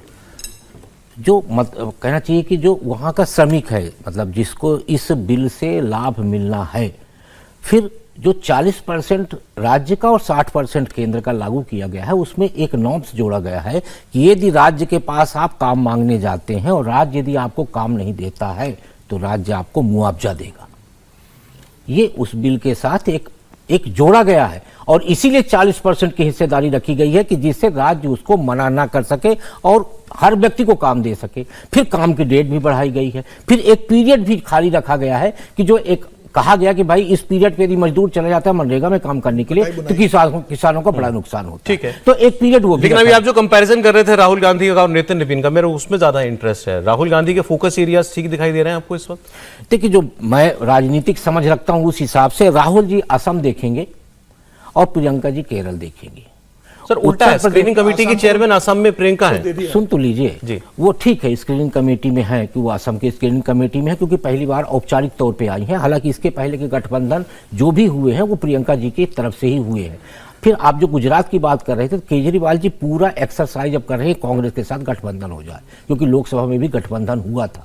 और यदि गठबंधन होगा तो जो विजय जी बोल रहे हैं कि जो वोट कांग्रेस का अपना है, जिसको लेके वो लगातार आगे बढ़े हैं, वो वोट लेना उनके लिए आसान हो जाएगा। इस बार केजरीवाल जी का पूरा फोकस गुजरात में है कि कांग्रेस हमारे साथ विधानसभा चुनाव में गठबंधन करे भारतीय जनता पार्टी के खिलाफ, तो हमें कांग्रेस का वोट अपने साथ शिफ्ट करना आसान हो जाएगा। और राहुल जी आप कह रहे हैं कि आसाम देखेंगे, प्रियंका राहुल जी आसाम देखेंगे, प्रियंका जी केरल देखेंगे। एक खबर आपको बताता हूं, इस पर काफी विवाद हो गया। यूपी की खबर है, बरेली की खबर है। बरेली में एक गांव में एक घर खाली था, एक मुसलमान व्यक्ति का घर है। उस घर के अंदर शुक्रवार को 10-12 लोगों ने मिलकर नमाज पढ़ी। अब इसके बाद जो बाकी गांव वाले थे, हिंदू समाज के लोग थे, उन्होंने इस बार ऐतराज जताया कि सामूहिक नमाज यहां पर पढ़ी जा रही है, और पुलिस को उन्होंने शिकायत दे दी। पुलिस पहुंची, 12 लोगों को डिटेन कर दिया। हालांकि बाद में उनको जमानत मिल गई, और इनके ऊपर जो है शांति भंग करने के आरोप वगैरह जो है वो लगा दिए गए। अब गांव वालों ने शिकायत ये की कि यहाँ पर एक मदरसा चल रहा है काफी टाइम से। उनको लगा शायद यहाँ लोग आते हैं, ये शायद मदरसा चला रहे हैं, कोई धार्मिक पढ़ाई करा रहे हैं। फिर उन्होंने कहा कि ऐसे भी नमाज हर शुक्रवार को हमें हर बार दिखता है कि बहुत सारे लोग आते हैं बाहर के और यहाँ नमाज पढ़ते हैं। जैसे मैंने आपको बताया, घर के एक मुस्लिम व्यक्ति का ही है, दिन था शुक्रवार का जिस दिन सामूहिक नमाज पढ़ी ही जाती है। अब इस पर यह विवाद ये हो गया कि एक घर के अंदर अगर 10 लोग मिलकर नमाज पढ़ भी रहे हैं तो इससे कौन सी शांति भंग हो रही है, और इसमें कौन सी दफा आप लगाएंगे, और इस पर क्या किसी को ऐतराज होना चाहिए? क्या प्रशासन ने ओवर रीच किया? प्रशासन को इन लोगों को गिरफ्तार नहीं करना चाहिए था। स्थानीय लोगों के कुछ बयान है, वो दिखा देता हूं आपको। घर में नमाज अदा कर रहे थे ना? हाँ जी, कभी जो घर खाली देखते थे उसी घर में करते थे। जिस घर में लेडीज रहती उस घर में नहीं पढ़ते, जो खाली घर देखा उसी घर में पढ़ो करते थे लोग। इस घर में पहली बार नमाज अदा की थी आपने? हाँ, इस घर में पहली बार कर ली। अब ये कोई था नहीं, शिकायत तो हिंदुओं ने करी है, किसानों और कौन करेगा? हमारे घरों में होती है, पहले से भी होती है घरों में। और इससे पहले जो किसानों से मिला हुआ घर है उसमें पढ़ी है हमने, कम से कम 1 साल हो गए पढ़ते हुए। कोई इतराज नहीं, चलो हम आपको घर दिखलाएं, कहीं हमने पढ़ी, चलो। यानी कि मस्जिद नहीं है और मदरसा, इसी वजह से आप घरों में नमाज पढ़ते हैं। तो अब पुलिस ने कहा कि आज नमाज नहीं पढ़ेंगे आप? ना उन्होंने ये किया और ना उन्होंने मना करा, ना हाँ करी। हमें पकड़ के ले गए, चलो थाने, वहां से 151 चालान कर दिया हमारा। पुलिस कह रही है इस काम के लिए परमिशन लेने की जरूरत थी। अगर आप कहीं कोई सामूहिक धार्मिक कार्य में जुट रहे हैं तो उसके लिए परमिशन लिए जाने चाहिए। बताइए समीर जी, इसमें कुछ गलत, पुलिस गलत है या लोग गलत थे? देखिए, अगर पुलिस का बयान आया है कि भाई अगर आप सामूहिक नमाज पढ़ रहे हो तो आपको परमिशन ले लिया, अब सामूहिकता की परिभाषा क्या है, 6 लोग के ऊपर चाहिए, 10 के ऊपर चाहिए, 15 के ऊपर चाहिए, तो प्रशासन बता पाएगा। लेकिन मुझे लगता है कि जो गांव के लोगों ने कहा वो बात भी सुनी जानी चाहिए कि भाई खाली घर देखकर वहां पर आज नमाज पढ़ रहे हो, फिर वहां मदरसा लगाओगे, फिर वहां दूसरी एक्टिविटी शुरू होगी, तो किसी खाली घर में अगर आप इकट्ठे 10-12 लोग हो रहे हो तो आपको क्या दिक्कत है? आप प्रशासन को बता दीजिए कि ये खाली घर फलाने का है, हमने अभी लिया हुआ है, यहाँ पर हम 12 लोग नमाज पढ़ा करेंगे। प्रशासन के नॉलेज में आ जाएगा, प्रशासन को पता रहेगा कि 12 लोग यहाँ नमाज पढ़ने के लिए आते हैं। बिना बताए 12 लोग किसी खाली घर में एकत्र होंगे तो गांव वालों को चिंता होगी उस बात की कि वहां क्या, कि नमाज पढ़ने के बाद क्या दूसरी एक्टिविटी वहां शुरू की जा रही है, सिर्फ नमाज पढ़ने के बाद वहां क्या बैठ के हो रही है। सर, मैं पुलिस का स्टेटमेंट पढ़ देता हूं आपके लिए, समय क्योंकि नहीं दिखाने का। Conducting any new religious activity और gathering without permission is a violation of the law. Strict action will be taken if the action is repeated. एक आपको कोई भी नया धार्मिक काम करने के लिए या एक साथ जमा होने के लिए आपको परमिशन लगती है, बताइए। और इसको पॉलिटिकली भी उठा लिया गया कि अब नमाज पढ़ने पे भी बैन है। अभी तो चर्चा की ना कि धर्म शीर्ष पर है तो उसी का नतीजा ये धर्म शीर्ष पर है। इस पे क्या, मैं इस पे कोई चर्चा ही नहीं करना चाहता कि सरकार में पुलिस के नहीं, मतलब इस तरह की बातों पर पुलिस किस तरह से बिहेव कर रही है ये दिखाई दे रहा ना। सर, ऐतराज गांव वालों ने किया ना। गांव वाले तो किसी भी चीज, मतलब ऐतराज क्या है इसमें? 10 लोग यदि 12 लोग या 15 लोग नमाज पढ़ रहे हैं। एग्जैक्टली बात इतनी यही है सर, बात कि एक गांव में, अच्छा, और गांव का नाम मोहम्मदपुर है मेरे ख्याल में, वैसे जो भी नाम हो, सीतारामपुर भी हो, मैं आप ही की बात को आगे बढ़ा रहा हूं। मैं इसमें कोई जजमेंट पे नहीं बैठ रहा कि गलत किया है सही किया।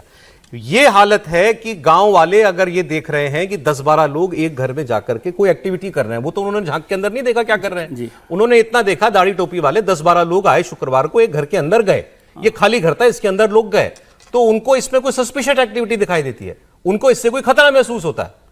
सवाल इस बात का है। नहीं, वो तो चेक तो कर सकते हैं। गिरफ्तारी तो गलत है, आशंका जायज है। आशंका यदि 12 लोग मंदिर की घंटी बजा रहे होते वहां पर तो ये आशंका करते आप? नहीं, वैसे भी मैं ये बोल रहा हूँ कि अगर आप 12 लोग वहां पर मंदिर की कोई आरती कर रहे होते तो ये आशंका मेरा ही सवाल रिपीट कर रहे हैं, मैं तो कह रहा हूँ बिल्कुल ठीक बात है। नहीं कह रहा हूँ उन्हीं के लिए, आपको नहीं कह रहा हूँ, मैं गाँव वालों के लिए कह रहा हूँ। और पुलिस चली जाती है अरेस्ट करने। एक छोटा कमेंट आ जाए आपका सर।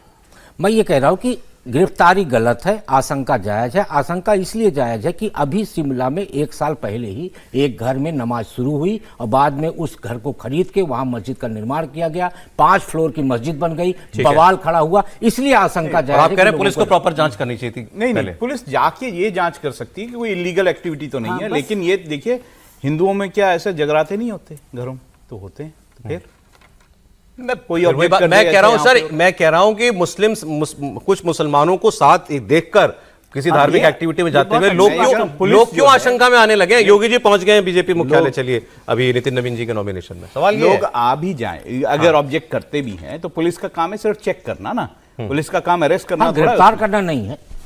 ठीक है, यहां पे गड़बड़। तो आपको सबसे पहले हम बताते हैं कि गाजा पर ट्रंप ने जो बोर्ड ऑफ पीस बनाया है, इसका मेंबर बनने के लिए वो दुनिया भर को न्योता भेजना, और भारत को भी न्योता भेजा है उन्होंने। नरेंद्र मोदी को इसके लिए न्योता भेजा है। भारत में अमेरिका के राजदूत सर्जियो गौर ने इसकी जानकारी दी है, एक लेटर उन्होंने पोस्ट किया है।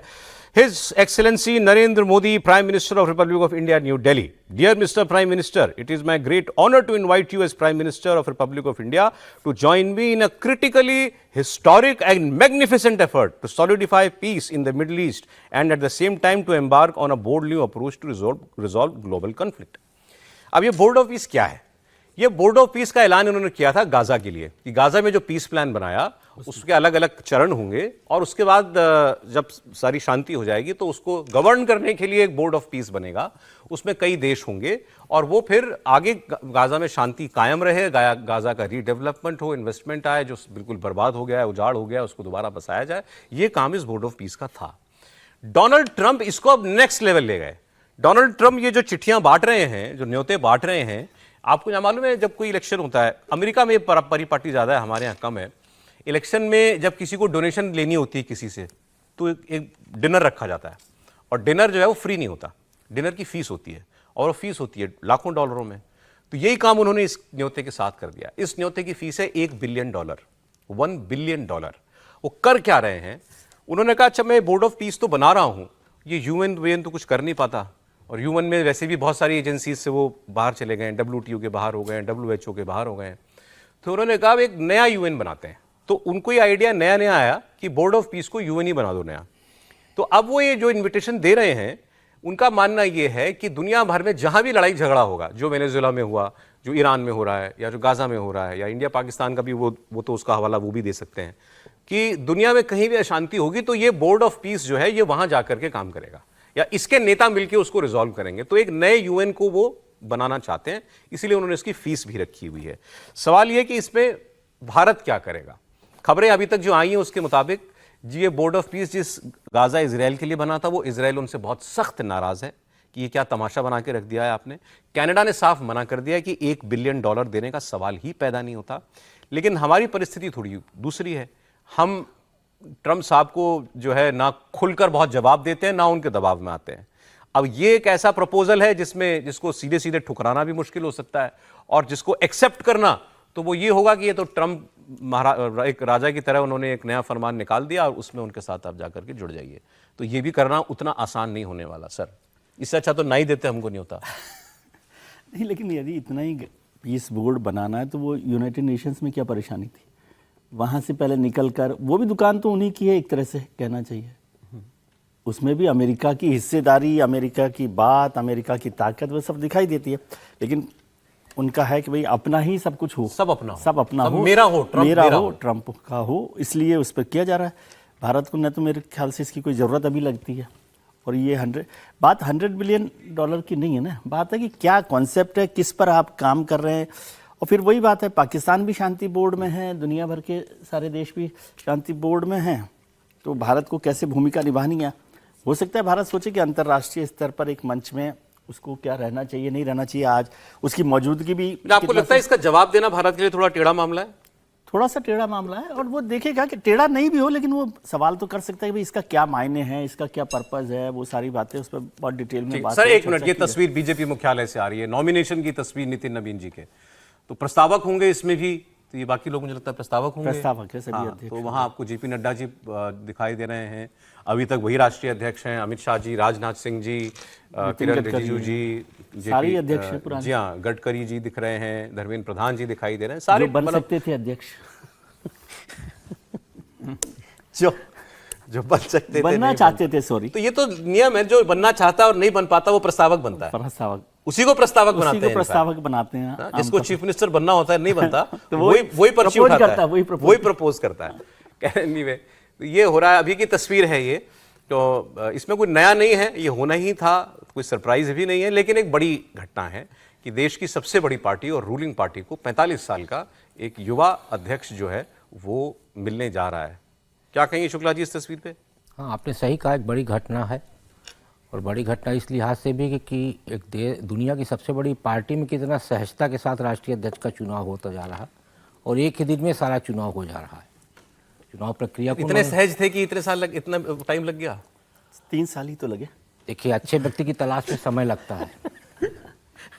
तो 3 साल विजय जी कह रहे हैं धीरे से, तो तलाश में समय लगा, और जब उपयुक्त व्यक्ति मिल गया तो उसको पहले कार्यकारी बनाया गया, और 1 महीने के अंदर अब उनको स्थायी 3 साल के लिए राष्ट्रीय अध्यक्ष बनाया जा रहा है। ये प्रोबेशन था कार्यकारी अध्यक्ष वाला 1 महीने का। अभी आप क्या कहते हैं ये आप जानें, लेकिन इसमें सबसे बड़ी जो सौरभ भाई मुझे लगती है चिंता उन लोगों को बहुत ज़्यादा अब हो रही होगी जो लोग ये मान के चल रहे थे, जैसे 3-4 राज्य ऐसे हैं जहाँ के मुख्यमंत्री जो तय किए गए वो सरकार में वो मंत्री हैं, और वो कई बार दिल्ली आके ये बोल चुके थे कि भाई हमें अब राज्य सरकार से हटा दीजिए, चाहे संगठन का काम दे दीजिए।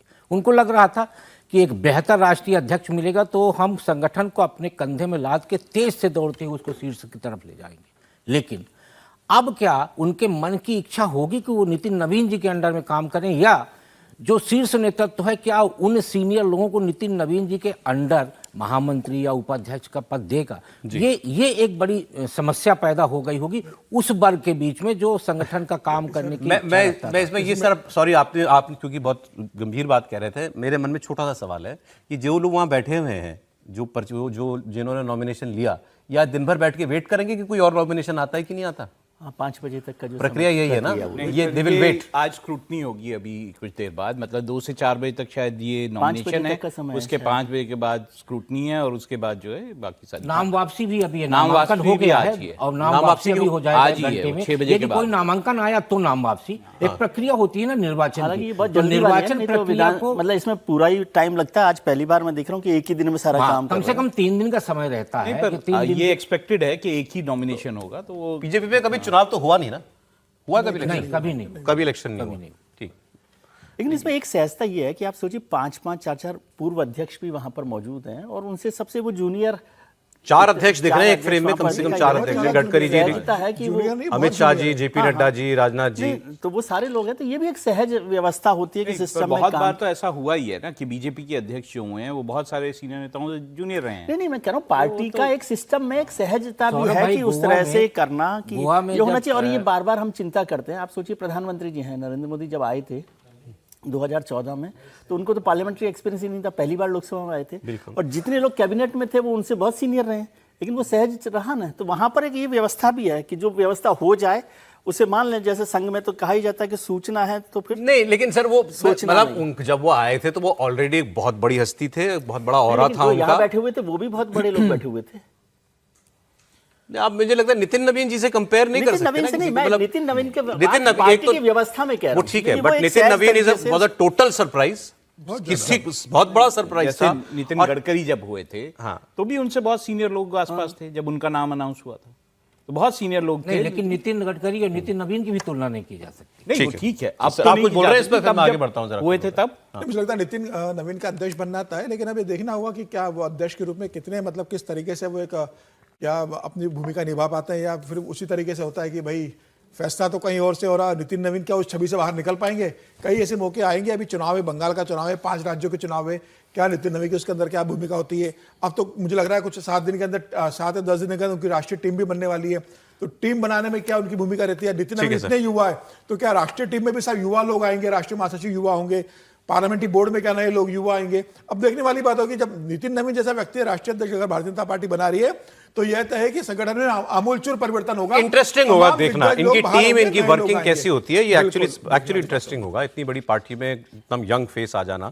आगे बढ़ते हैं, हम आपको कुछ अंतर्राष्ट्रीय खबरें बता रहे थे, ये जो पीस ऑफ बोर्ड बनाया है इसका भारत जो है वो कैसे जवाब देगा। तो राहुल जी आप बताइए मुझे कि ये इन्होंने हमें फिर मतलब न्योता ना देते तो कोई बात नहीं थी, अब न्योता देके और हमें उल्टा परेशानी में डाल दिया हम क्या? बड़े अच्छे बिजनेसमैन हैं, वो पहले से ही पैसा जुटा रहे हैं कि भाई जो आओ पैसा दो और मेंबरशिप लो, मेंबरशिप क्लब की मेंबरशिप होगी। क्लब की मेंबरशिप कर रहे हैं। अब हमारे यहाँ पे भी गुजराती जो हैं वो प्रधानमंत्री हैं, वो भी बिजनेस में बड़े माहिर माने जाते हैं, तो देखते हैं उसका क्या फैसला। मुझे नहीं लगता कि भारत जो है इस तरह $1 बिलियन देके कोई जो है, हालांकि न्योते में अभी नहीं है $1 बिलियन की बात, लेकिन नहीं, सब ये जगह बात- छप चुका है कि वो उसके लिए $1 चल रही है। बिलियन हाँ, मांगेंगे। ये बात बिल्कुल सही है, लेकिन जैसे व्हाइट हाउस ने भी क्लैरिटी नहीं की है कि क्या $1 बिलियन इसकी मेंबरशिप होगी, लेकिन ये बातें कई जगह से उभर के आई हैं कि इसमें पैसा लिया जाएगा मेंबरशिप का। पैरेलल सिस्टम खड़ा कर रहे हैं ना, तो उसके लिए actually yes, it is a parallel system to UN. ये समझना चाहिए इसको। अब मैं आपको बता रहा था कि इजराइल इससे सख्त नाराज है। इजराइल इस बात से भी नाराज है कि जो गाजा के लिए एग्जीक्यूटिव बोर्ड बनाया है वो इस बोर्ड ऑफ पीस के नीचे काम करेगा, उसमें कतर और तुर्की को रख दिया। वो कहता है कतर और तुर्की तो सबसे बड़े समर्थक हमास के हैं, ये इनको आप ये बोर्ड ऑफ पीस में शामिल करने जा रहे हो, जिनकी वजह से मेरे को लड़ाई लड़नी पड़ रही है। दूसरा एक बड़ी बात छपी हुई है, क्योंकि हमने कल आपको डिटेल में बताया था कि ऐसा कोई सगा नहीं जिसको ट्रंप ने इस वक्त धक्का नहीं दे दिया। यूरोप के सारे देश अलग हो गए, कनाडा की प्रॉब्लम बनी हुई है। इजराइल के बारे में कोई सोच नहीं सकता था कि इसको भी प्रॉब्लम हो जाएगी अमेरिका से। इजराइल ने अपनी सख्त नाराजगी जताई है कि ये जितने लोग आप इसमें शामिल कर रहे हो ये बिल्कुल गलत है और हमसे बिना पूछे ये सारे फैसले हो रहे हैं। Prime minister's office of Israel के ऑफिशियल अकाउंट से एक्स पर ये पोस्ट किया गया, कल आपने वो देखा था। अब अमेरिका से इसका जवाब आया है कुछ ऑफिशियल्स के जरिए, जो वेस्टर्न अखबारों में छपा हुआ है। उसमें वो कहते हैं this is our show not Netanyahu show. Gaza में जो किया हमने किया, नेतन्याहू ने नहीं किया। नेतन्याहू तो लड़ता रहता, कब तक लड़ना था? हमने शांति कराई वहां पर, हम हथियार डलवा रहे हैं हमास के, तो अब जो वहां करना है वो हम तय करेंगे। ये जो दादागिरी है ये अब इजराइल के साथ भी ट्रंप जो है वो दिखाने लगे हैं, ये बड़ी बात है। और ईरान को लेकर उनका एक स्टेटमेंट अभी आया है। ईरान में से भी कल से बहुत सारे प्रदर्शनकारियों के बयान छप रहे हैं, आ रहे हैं कि तो हमको धोखा दे दिया, हमसे कहा लड़ते रहो, गोलियों के सामने खड़े रहो, हेल्प इज कमिंग, और हेल्प आई नहीं, और बाद में कह दिया कि देखा मैंने तो मारकाट रुकवा दी। तो उस वहां भी बहुत नाराजगी हो गई है ट्रंप को लेकर। लेकिन ट्रंप ये कह रहे हैं कि खामेनेई को सत्ता से जाना पड़ेगा। अब ईरान को एक नए लीडर की जरूरत है। जरूरत तो है, लेकिन आप क्या करेंगे उसके लिए? सवाल तो ये है, आप तो वादा करके पीछे हट गए। ये इन्होंने एक पॉलिटिको मैगजीन को इंटरव्यू में ये कहा है कि जो वहां पर आयतुल्लाह हैं वो बहुत खराब आदमी हैं और उनकी जगह पे नई लीडरशिप जो है वो आनी चाहिए। मैंने आपको बताया, एक इनके सेनेटर हैं लिंडसे ग्राहम, बहुत सीनियर आदमी हैं अमेरिका में, काफ़ी चलती है उनकी। जब मोसाद के चीफ 2 रोज पहले 3 रोज पहले अमेरिका गए, मोसाद स्पाई एजेंसी जो इजराइल की है, तो वो इन लिंडसे ग्राहम से भी जाके मिले और ये इस बात के सख्त वकालत कर रहे हैं लिंडसे ग्राहम कि आप हमला कीजिए ईरान पर, और अगर ये अरब देश आपको रोक रहे हैं हमला करने से तो इनसे भी दोस्ती तोड़िए, लेकिन ईरान पर हमला करो, ये वो चाहते हैं। और फिर उन्होंने एक बयान दिया, उन्होंने कहा this is a religious war, ये एक धर्म युद्ध है। सुनती है। This is a religious war. Who wins it at the end of the day? Do the radical Islamic terrorists who want to kill all the Jews because God told them to? Who want to kill me because I'm an infidel? Who want to purify Islam, to reject moderation and make everybody a jihadist? This is a big deal. I'll deal with Section 230. So what we're facing right now is a moment of decision that will set the course of the future of the Mideast for 1,000 years. कह रहे हैं 1000 साल के लिए आगे का जो है दिशा जो है यहां से तय होगी कि आज अमेरिका क्या करेगा। और एक ये धर्म युद्ध है, एक रिलीजियस वॉर है। और अंदर खाने ट्रंप इस बात को मानते हैं, क्योंकि उनके ऐसे स्टेटमेंट्स पहले आ चुके हैं कि वो मानते हैं कि ये जो उनके खिलाफ जो ईरान और ऐसे देशों की लड़ाई है, उनकी तरफ से वो मजहब की लड़ाई ही है, अमेरिका के खिलाफ वो धर्म युद्ध ही है, तो इसको इसी तरीके से लड़ना पड़ेगा। आप इस बयान को कैसे देखते हैं? देखिए, क्या है कि सबसे बड़ा प्रश्न ये है कि आखिर ट्रंप विश्व सरपंच क्यों बनना चाहते हैं। सबसे मूल सवाल ये है। वो इसलिए क्योंकि 3 घटनाएं हैं जिसमें वो सीज फायर का श्रेय लेना चाहते थे, लेकिन वो नहीं ले पाए। सिंदूर, उन्होंने कहा सीज फायर हमने कराया, नहीं ले पाए श्रेय। यूक्रेन को वो मना कर रहे हैं कि भाई अब तुम लड़ना बंद कर दो, न रसिया मान रहा न यूक्रेन मान रहा। और इजराइल और गाजा के बीच में भी वो कह रहे हैं कि भाई साहब अब बंद कर दीजिए, वो मानने को तैयार नहीं है। इसलिए उनको ये लगता है कि यदि हम विश्व सरपंच बन जाएंगे तो हम यदि कहीं हमला करेंगे तो वो तो धर्म की लड़ाई होगी, अमेरिका के हित की लड़ाई होगी, लेकिन यदि कोई लड़ेगा तो उस पर अपने ही तरीके से यदि वो सीज फायर करते तो उसका श्रेय लेना मेरे लिए आसान हो जाएगा, क्योंकि शांति संगठन के चेयरमैन हम हैं। अब भारत के साथ जो है, तो सौरभ भाई मुझे लगता है त्रेता युग में सीता हरण के लिए रावण ने मरीच को भेजा था हिरण का, सोने का हिरण बना के। ये जो गाजा का न्योता आया है भारत के लिए वो कुछ इसी टाइप का है। अच्छा, इसमें फंसना नहीं, वो इसलिए इसी टाइप का है कि आप देखिए, यदि आप उस न्योते को स्वीकार करते हो तो आज आपका रूस और इजराइल के साथ बहुत अच्छे संबंध है, चाइना के साथ आपके संबंध सुधर रहे हैं। ऐसी स्थितियों में यदि आप न्योता स्वीकार करते हो, ये तीनों प्रिय मित्र आपके दूर हो जाएंगे। और यदि आप न्योता स्वीकार नहीं करते हो तो आपका दुनिया के अंदर एक अच्छा खासा डेकोरम बना हुआ है कि भारत शांतिप्रिय देश है, तो ये प्रोपोगंडा तैयार करेंगे ट्रंप कि भारत शांति के पक्ष में नहीं है। तो एक तरफ भारत के लिए कुआं है, दूसरी तरफ खाई है। ऐसी स्थितियों में खड़ा है भारत की जहां उसको बहुत सोच समझ के निर्णय लेना, मतलब ये एक परेशानी में हम इस वक्त आ गए इस न्योते से। ठीक है साहब, अब ये जो बात हमने ईरान की आपको बताई, ट्रंप क्या करने वाले हैं ये तो कोई नहीं जानता। वो जब बात करते हैं तो पीछे जो है मिसाइल भी लेके खड़े होते हैं, ऐसा ही अभी भी हो रहा है। वैसे उन्होंने कह दिया कि फिलहाल वहां पर ऐसे हालात नहीं है ईरान के अंदर कि वहां पर कोई लोगों के ऊपर जुल्म हो रहा हो, वहां रुक गया है उन्होंने कहा। लेकिन अमेरिकी सेना की जो घेराबंदी चल रही है ईरान की, वो अभी कोई क्लियर सिग्नल नहीं दे रही कि अब ये मामला डिप्लोमेसी से सुलझेगा या मिसाइलें चलेंगी। 2 एयरक्राफ्ट कैरियर्स और उनका पूरा फ्लीट, यूएसएस अब्राहम लिंकन और यूएसएस जॉर्ज बुश, ये अगले 5 दिनों में मिडिल ईस्ट ईरान के आसपास पहुंच जाएंगे। F-15 फाइटर जेट्स के और बेड़े जो हैं वो भी यहां पर भेजे जा रहे हैं। तो ये सब वो क्यों कर रहे हैं, ये तैयारी किस लिए है? अगर उनको हमला नहीं करना और अब डिप्लोमेसी से ही करना है, और ईरान में अगर मारकाट रुक गई है। लेकिन फिर ट्रंप ये भी कहते हैं कि खामेनेई को जाना पड़ेगा। तो खामेनेई को जब जाना था, जब वहां पर आंदोलन पीक पे था, तब तो ट्रंप साहब घर बैठ गए। अब ये बेड़े भेज के वो क्या करेंगे?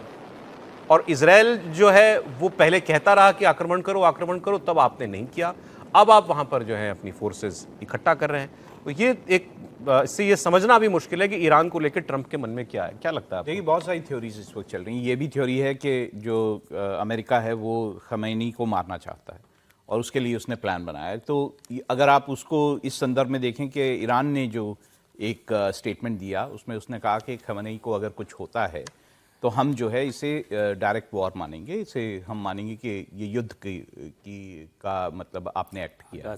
तो इस तरह से अगर हम देखें तो कोई ऐसा नहीं है कि जो यूएसए है या यूनाइटेड स्टेट्स हैं उन्होंने ये छोड़ दिया है कि वो ईरान में जो है किसी तरह की हस्तक्षेप नहीं करेगा, वो और उसके ऊपर टैरिफ। आप मानते हैं लड़ाई हो सकती है? बिल्कुल हो सकती है, और ये दिक्कत अभी भी बनी हुई है कि जो यूएस है वो क्या करेगा। इस बीच में वो बहुत सारे ट्रंप की तरफ से अजीब अजीब सिग्नल्स जो हैं वो आ रहे हैं। उन्होंने अभी जो है कहा कि जो पीस प्राइज़ को, नोबेल पीस प्राइज़ को लेकर उन्होंने कहा कि क्योंकि आपने मुझे नहीं दिया है और मैचेंडो ने जो मेरे को मेडल दिया था उसको आपने नहीं माना है, तो अब मैं ये मानूंगा कि अगर आप मेरे को नहीं देते हैं तो ये मान के चलिए कि मैं पीस की बात नहीं करूंगा।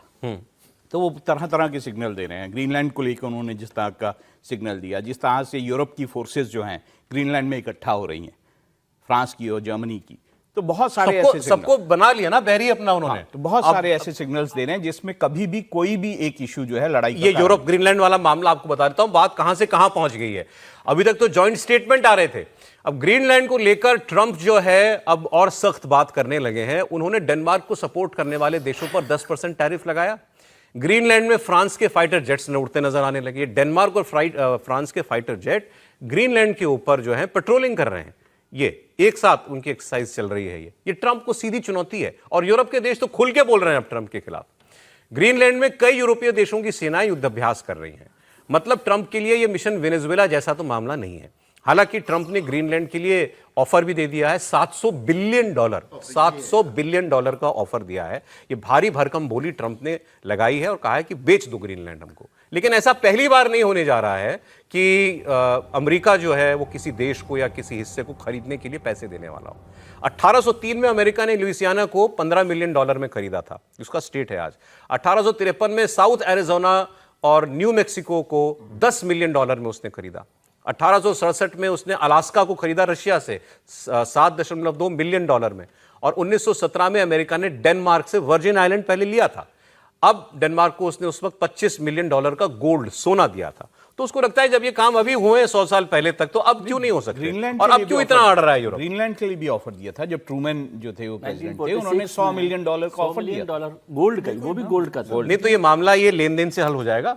नहीं, बिकने के लिए अगर तैयार होते तो ट्रंप खरीद लेते। जब स्पष्ट बोल दिया डेनमार्क ने और ग्रीनलैंड के लिए भाई हम बिकने के लिए नहीं है, और कल इतनी बड़ी रैली वहां पर हुई है कि हम बिकने के लिए नहीं है, तो अब ट्रंप अगर दादागिरी से लेना चाहेंगे भाई पैसा लो और मुझे आप दो, नहीं दोगे तो मैं सेना वहां भेजूंगा। और जिस तरीके से वहां से 8 नाटो देशों की सेनाएं वहां चली गई है, जर्मनी ने हालांकि कदम पीछे खींच लिया, जर्मनी ने अपनी सेना बुला ली जब ट्रंप ने उसके ऊपर टैरिफ लगा दिया है। लेकिन जिस तरीके से ब्रिटेन, फ्रांस, फिनलैंड और स्वीडन सब विरोध कर रहे हैं और सबने कहा है कि भाई हम लड़ने के लिए तैयार हैं, तो मुझे लग रहा है जब वहां युद्धाभ्यास एकत्रित होकर वो कर रहे हैं तो ट्रंप के लिए ठीक नहीं है। और नाटो से आप लड़कर क्या ट्रंप नाटो को खत्म करना चाहते हैं?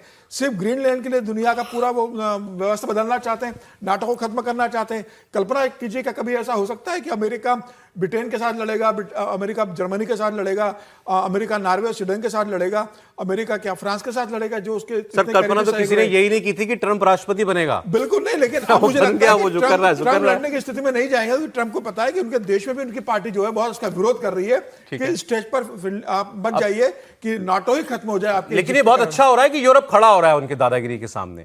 फ्रांस के राष्ट्रपति मैक्रोन ने ये खबर आई है कि उन्होंने यूरोपियन यूनियन से कहा है कि हमारे पास एक ऐसा क्लॉज है जिसको एक बहुत ताकतवर ट्रेड हथियार माना जा रहा है कि इसको लागू करो। इसको पहले तो यह हुआ कि यूरोपियन यूनियन और अमेरिका की ट्रेड डील हो चुकी है, उसमें जो भी अमेरिका का सामान यूरोप में आएगा उस पर 0% टैरिफ और यूरोप जो बेचेगा अमेरिका को उस पर 15% टैरिफ। यह व्यवस्था हो चुकी थी, लेकिन वो अभी रेटिफाई नहीं हुई है, जैसे लागू नहीं हुई थी। तो अब यूरोप ने कह दिया अब ये होल्ड पे है, पहले हम यही तय कर लो ग्रीनलैंड वाला। फिर अब जो ये मैक्रो कह रहे हैं कि ये एक एंटी कोवर्जन इंस्ट्रूमेंट है हमारे पास, किसी भी कोई भी देश अगर आपके साथ ज्यादा खराब व्यवहार करे तो हम उसको ट्रेड से कैसे जवाब दें, तो वो कह रहे हैं कि इसको लागू करो।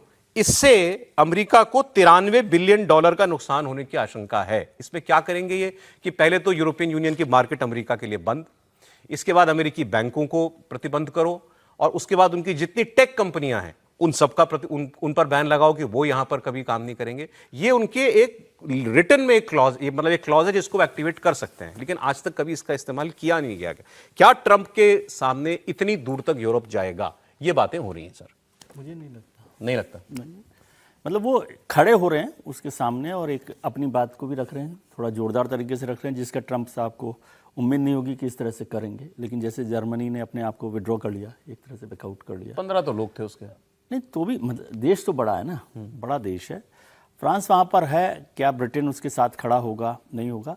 और एक जवाब तो उन्होंने ये दिया ना, ये जो एक्सरसाइज कर रहे हैं जॉइंट एक्सरसाइज, ये जॉइंट एक्सरसाइज नहीं है ना। जॉइंट एक्सरसाइज की जगह वार्निंग है या जवाब कह लें अमेरिका का कि भाई आप यदि आएंगे तो हम यहाँ पर तैयार बैठे हुए हैं। उसको दबाव बनाकर कैसे रास्ता निकाला जाए ये हो सकता है। अमेरिका के साथ लड़कर फ्रांस कुछ कर लेगा ऐसा मुझे नहीं लगता। एक दबाव बनाने की कोशिश है, एक्सरसाइज है।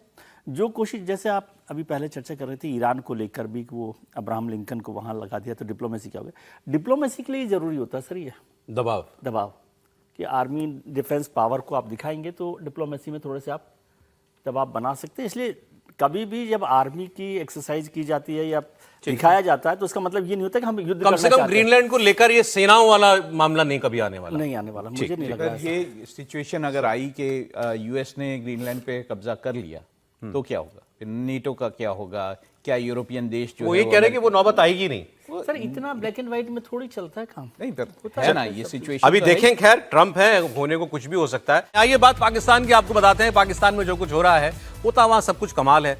अब नवाज शरीफ के नाती की शादी है। नवाज शरीफ की बेटी है मरियम नवाज, जो कि वहाँ के पंजाब की चीफ मिनिस्टर हैं और उनको ग्रूम किया जा रहा है पाकिस्तान के अगले प्रधानमंत्री के तौर पर। एटलीस्ट नवाज शरीफ तो यही चाहते हैं। और उनके मरियम नवाज के बेटे की शादी और उसकी भी दूसरी शादी वो हो रही है बड़े गाजे बाजे धूमधाम के साथ। करोड़ों अरबों रुपया इस पर खर्च हो रहा है, ऐसा पाकिस्तानी खुद दावा कर रहे हैं। लेकिन जो तस्वीर इस वक्त आप देख रहे हैं ये उसी शादी की तस्वीर है। इसमें आपको आसिम मुनीर दिखाई देगा। तो नवाज शरीफ की नाती की शादी में आसिम मुनीर पहुंचा पाकिस्तान में। पूरी स्क्रीन पे ले लीजिए इस तस्वीर को, ये देखिए। तो नवाज शरीफ आपको गरीब से आदमी नीचे बैठे हुए दिखाई देंगे। दिख रहा है आपको ये दूल्हे का नाना? तो ये वो आसिम मुनीर जो है वो नवाज शरीफ की नाती की शादी में पहुंचा। एक तो ये तस्वीर आपको मुझे दिखानी थी क्योंकि ये बहुत चर्चाएं चल रही हैं कि सारे दुखी हो गए हैं आसिम मुनीर से। नवाज शरीफ भी दुखी है और नवाज शरीफ ने इमरान खान को मैसेज करवाए हैं कि आओ भाई मिलकर इसका कोई हल निकालें, नहीं तो ये सारी पॉलिटिकल स्पेस जो है वो खत्म हो जाएगी और हम लोग फिर पूरी डिक्टेटरशिप में आ जाएंगे। कमाल ये है कि उनको अभी तक इस बात का यकीन नहीं हो रहा कि आप पूरी डिक्टेटरशिप में हैं, आप तानाशाही में ही हैं। उनको लगता है कि अभी भी हम कुछ बचे हुए हैं। तो ये बात आगे करेंगे, लेकिन पहले ये शादी वाली बात बड़ी मजेदार हो गई है पाकिस्तान में। पाकिस्तान में अब लोग मौजूदा निज़ाम या मौजूदा सरकार और सिस्टम के खिलाफ नफरत की हद तक जा चुके हैं। लिटरली नफरत कर रहे हैं। वो जो बोलते हैं वो तो आपको सारा हम टीवी पे सुना भी नहीं सकते, जो अगर बातें हमें सुनने को मिलती हैं पाकिस्तान के आम लोगों की। वो इस शादी की बात कर रहे हैं। मरियम नवाज का एक एडवर्टाइजमेंट निकला पंजाब की चीफ मिनिस्टर का। उन्होंने कहा अपने बच्चों को तैयार कर रहे हैं आगे राज करने के लिए। आपको कुछ सुना लगा? हमारे यहाँ भी होता है ऐसा, वहाँ भी हो रहा है। अब अगले आदमी ने और दूसरी बात कही। उसने कहा ये बताओ ये जो कपड़े पहने हुए हैं मरियम नवाज ने, उनके बेटे ने, उनकी बहू ने, उसने कीमत बता दी कि ये ड्रेस इतने करोड़ की है, इतने लाख की है। मतलब कपड़े ही कपड़े करोड़ों रुपए के हैं। ये हालत है पाकिस्तान जैसे गरीब देश में और वहाँ की सरकार में बैठे लोगों के परिवारों की शादी के हालात। और फिर वो कहता है कि ये डिज़ाइनर कौन था ये तो बताओ। ये डिज़ाइनर है साब्यसाची, ये हैं तरुण तेलियानी, मनीष मल्होत्रा। भारतीय डिजाइनर्स की ड्रेस पहनते हो तुम। हमारा तो उन बाजारों में भी जाना नहीं होता जहां साब्यसाची के शोरूम खुले हुए हैं, क्योंकि वो मार्केट में बड़ी हाई फाई होती हैं। लेकिन मरियम नवाज के पास उनका अगर डिजाइन किया हुआ लहंगा है, ड्रेस है, तो ठीक है, अच्छी बात है। लेकिन पाकिस्तानी पूछ रहे हैं कि कैसे भी। ये ज़्यादा कंट्रोवर्सी इस बात को लेके, जो शानजेह अली जो वो दुल्हन है, उन्होंने एक साड़ी पहनी है रेड कलर की। हाँ जी, जिसकी तरुण तेलियानी की जो आउटफिट कही जा रही है, और ये कहा गया कि अनन्या पांडे के लुक को कॉपी किया है उन्होंने 2024 के लुक को। तो ये सारी कंट्रोवर्सी है और ये पता नहीं है कि असली है कि बस कॉपी वहाँ बनी हुई है, ये कहना बड़ा मुश्किल है। आप इतना शक मत कीजिए, खरीदेंगे तो असली खरीदेंगे। नहीं, पता नहीं है ना, यहाँ से देश गरीब है, वो थोड़ी गरीब है। मैं मानता हूँ, मैं ये तो मान ही गया, लेकिन ये पता नहीं है, लेकिन हाँ कंट्रोवर्सी है कि भारतीय जो डिजाइनर हैं उनके परिधान जो हैं वो क्यों पहने हुए हैं, ये सारी कंट्रोवर्सी है। और दूसरा ज़रूर है कि भाई पाकिस्तान जिसका जो अगर हम GDP टू डेट रेशियो देखें वो 80% के आसपास है, हाँ जी, तो वहाँ के अगर लोग इस तरह की शादियां करेंगे तो गजब है। और उनको कोई शर्म पॉलिटिशियन कोई अगर वहां पर कोई अब वक्त आ गया कि पाकिस्तान की जनता सड़कों पर उतरे थे, सोशल मीडिया पे नाराजगी नहीं जताए। जैसे ईरान में पाकिस्तान ईरानी जनता सड़कों पर उतरी है खुमैनी के खिलाफ, आ ही जाएगा वक्त। वैसे ही पाकिस्तान की जनता इनके खिलाफ उतरे। ये परिवारवाद भ्रष्ट लोगों ने, चाहे वो नवाज शरीफ हो चाहे वो आसिम मुनीर हो, अपने आप तो खत्म कर लो परिवारवाद सर, पहले आप पाकिस्तान की चिंता। हमारा तो खत्म हो गया सर, ज्यादा दिक्कत इसलिए है कि पॉलिटिशियन है। अगर वहां पे भी बिजनेसमैन की कोई वो होती शादी तो शायद ये सब नहीं हो रहा। अच्छा कि आपने ये बताया कि वहां बदलना चाहिए सब। तो एक उनके यहाँ डिस्कशन हुआ, बड़ा सीरियस डिस्कशन चल रहा था, अच्छा मैं सुन रहा था। तो वहां सवाल यही हुआ कि ये जो सिस्टम बन गया है, हमारे यहाँ हाइब्रिड गाड़ियां बिकती हैं, हाइब्रिड स्ट्रॉन्ग, हाइब्रिड लो, ऐसी गाड़ियां बिकती हैं सर हमारे यहाँ, पेट्रोल और ईवी का मिक्स। वहां सरकारें बनती हैं ऐसी। तो ये जो सरकार है इसको ये हाइब्रिड सरकार कहते हैं। सरकार के ही लोग, ये हाइब्रिड सरकार है, मतलब मिलिट्री भी है और पॉलिटिशियंस भी हैं। फिर किसी ने कहा नहीं ये हाइब्रिड स्ट्रांग हो गया, मतलब मिलिट्री ज्यादा हावी हो गई है, पॉलिटिकल रोल कम हो गया।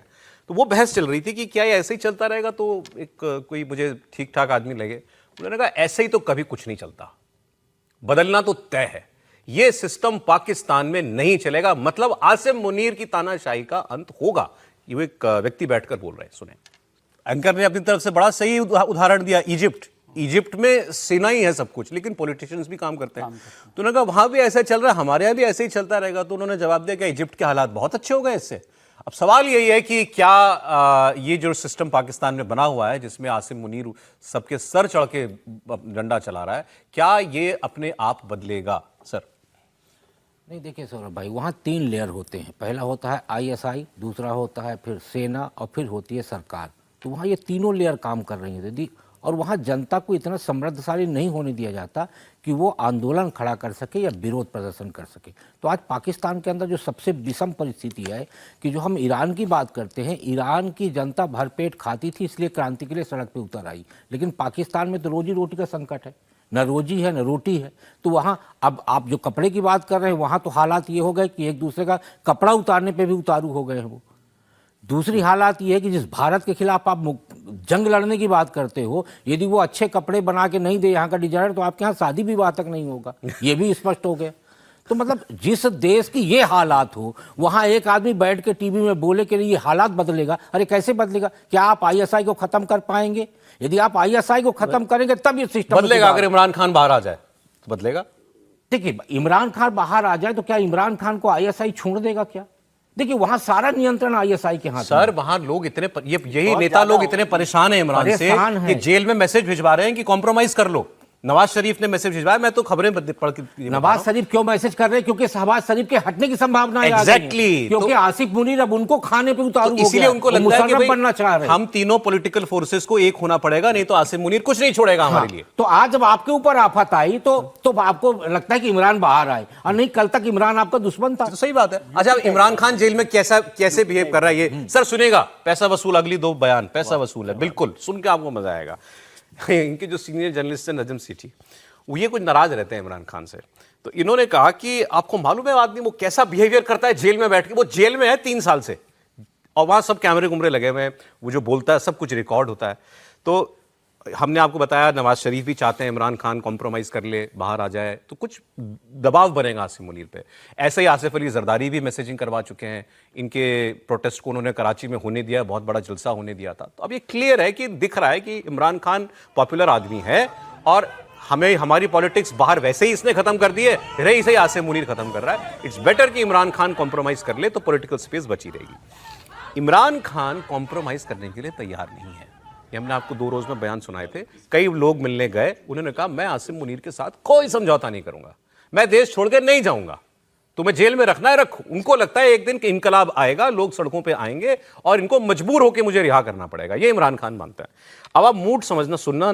हाँ, ये नजम सेठी जो बता रहे हैं, ये कह रहे हैं वो गालियां देता है जेल में आसिम मुनीर को, गंदी गंदी गालियां देता है। वो उसकी बहनें मिलने जाती हैं, वो जो सुन के आती हैं बाहर वैसे का वैसा बता देती है। इसीलिए इनकी मुलाकातें बंद कराई थी।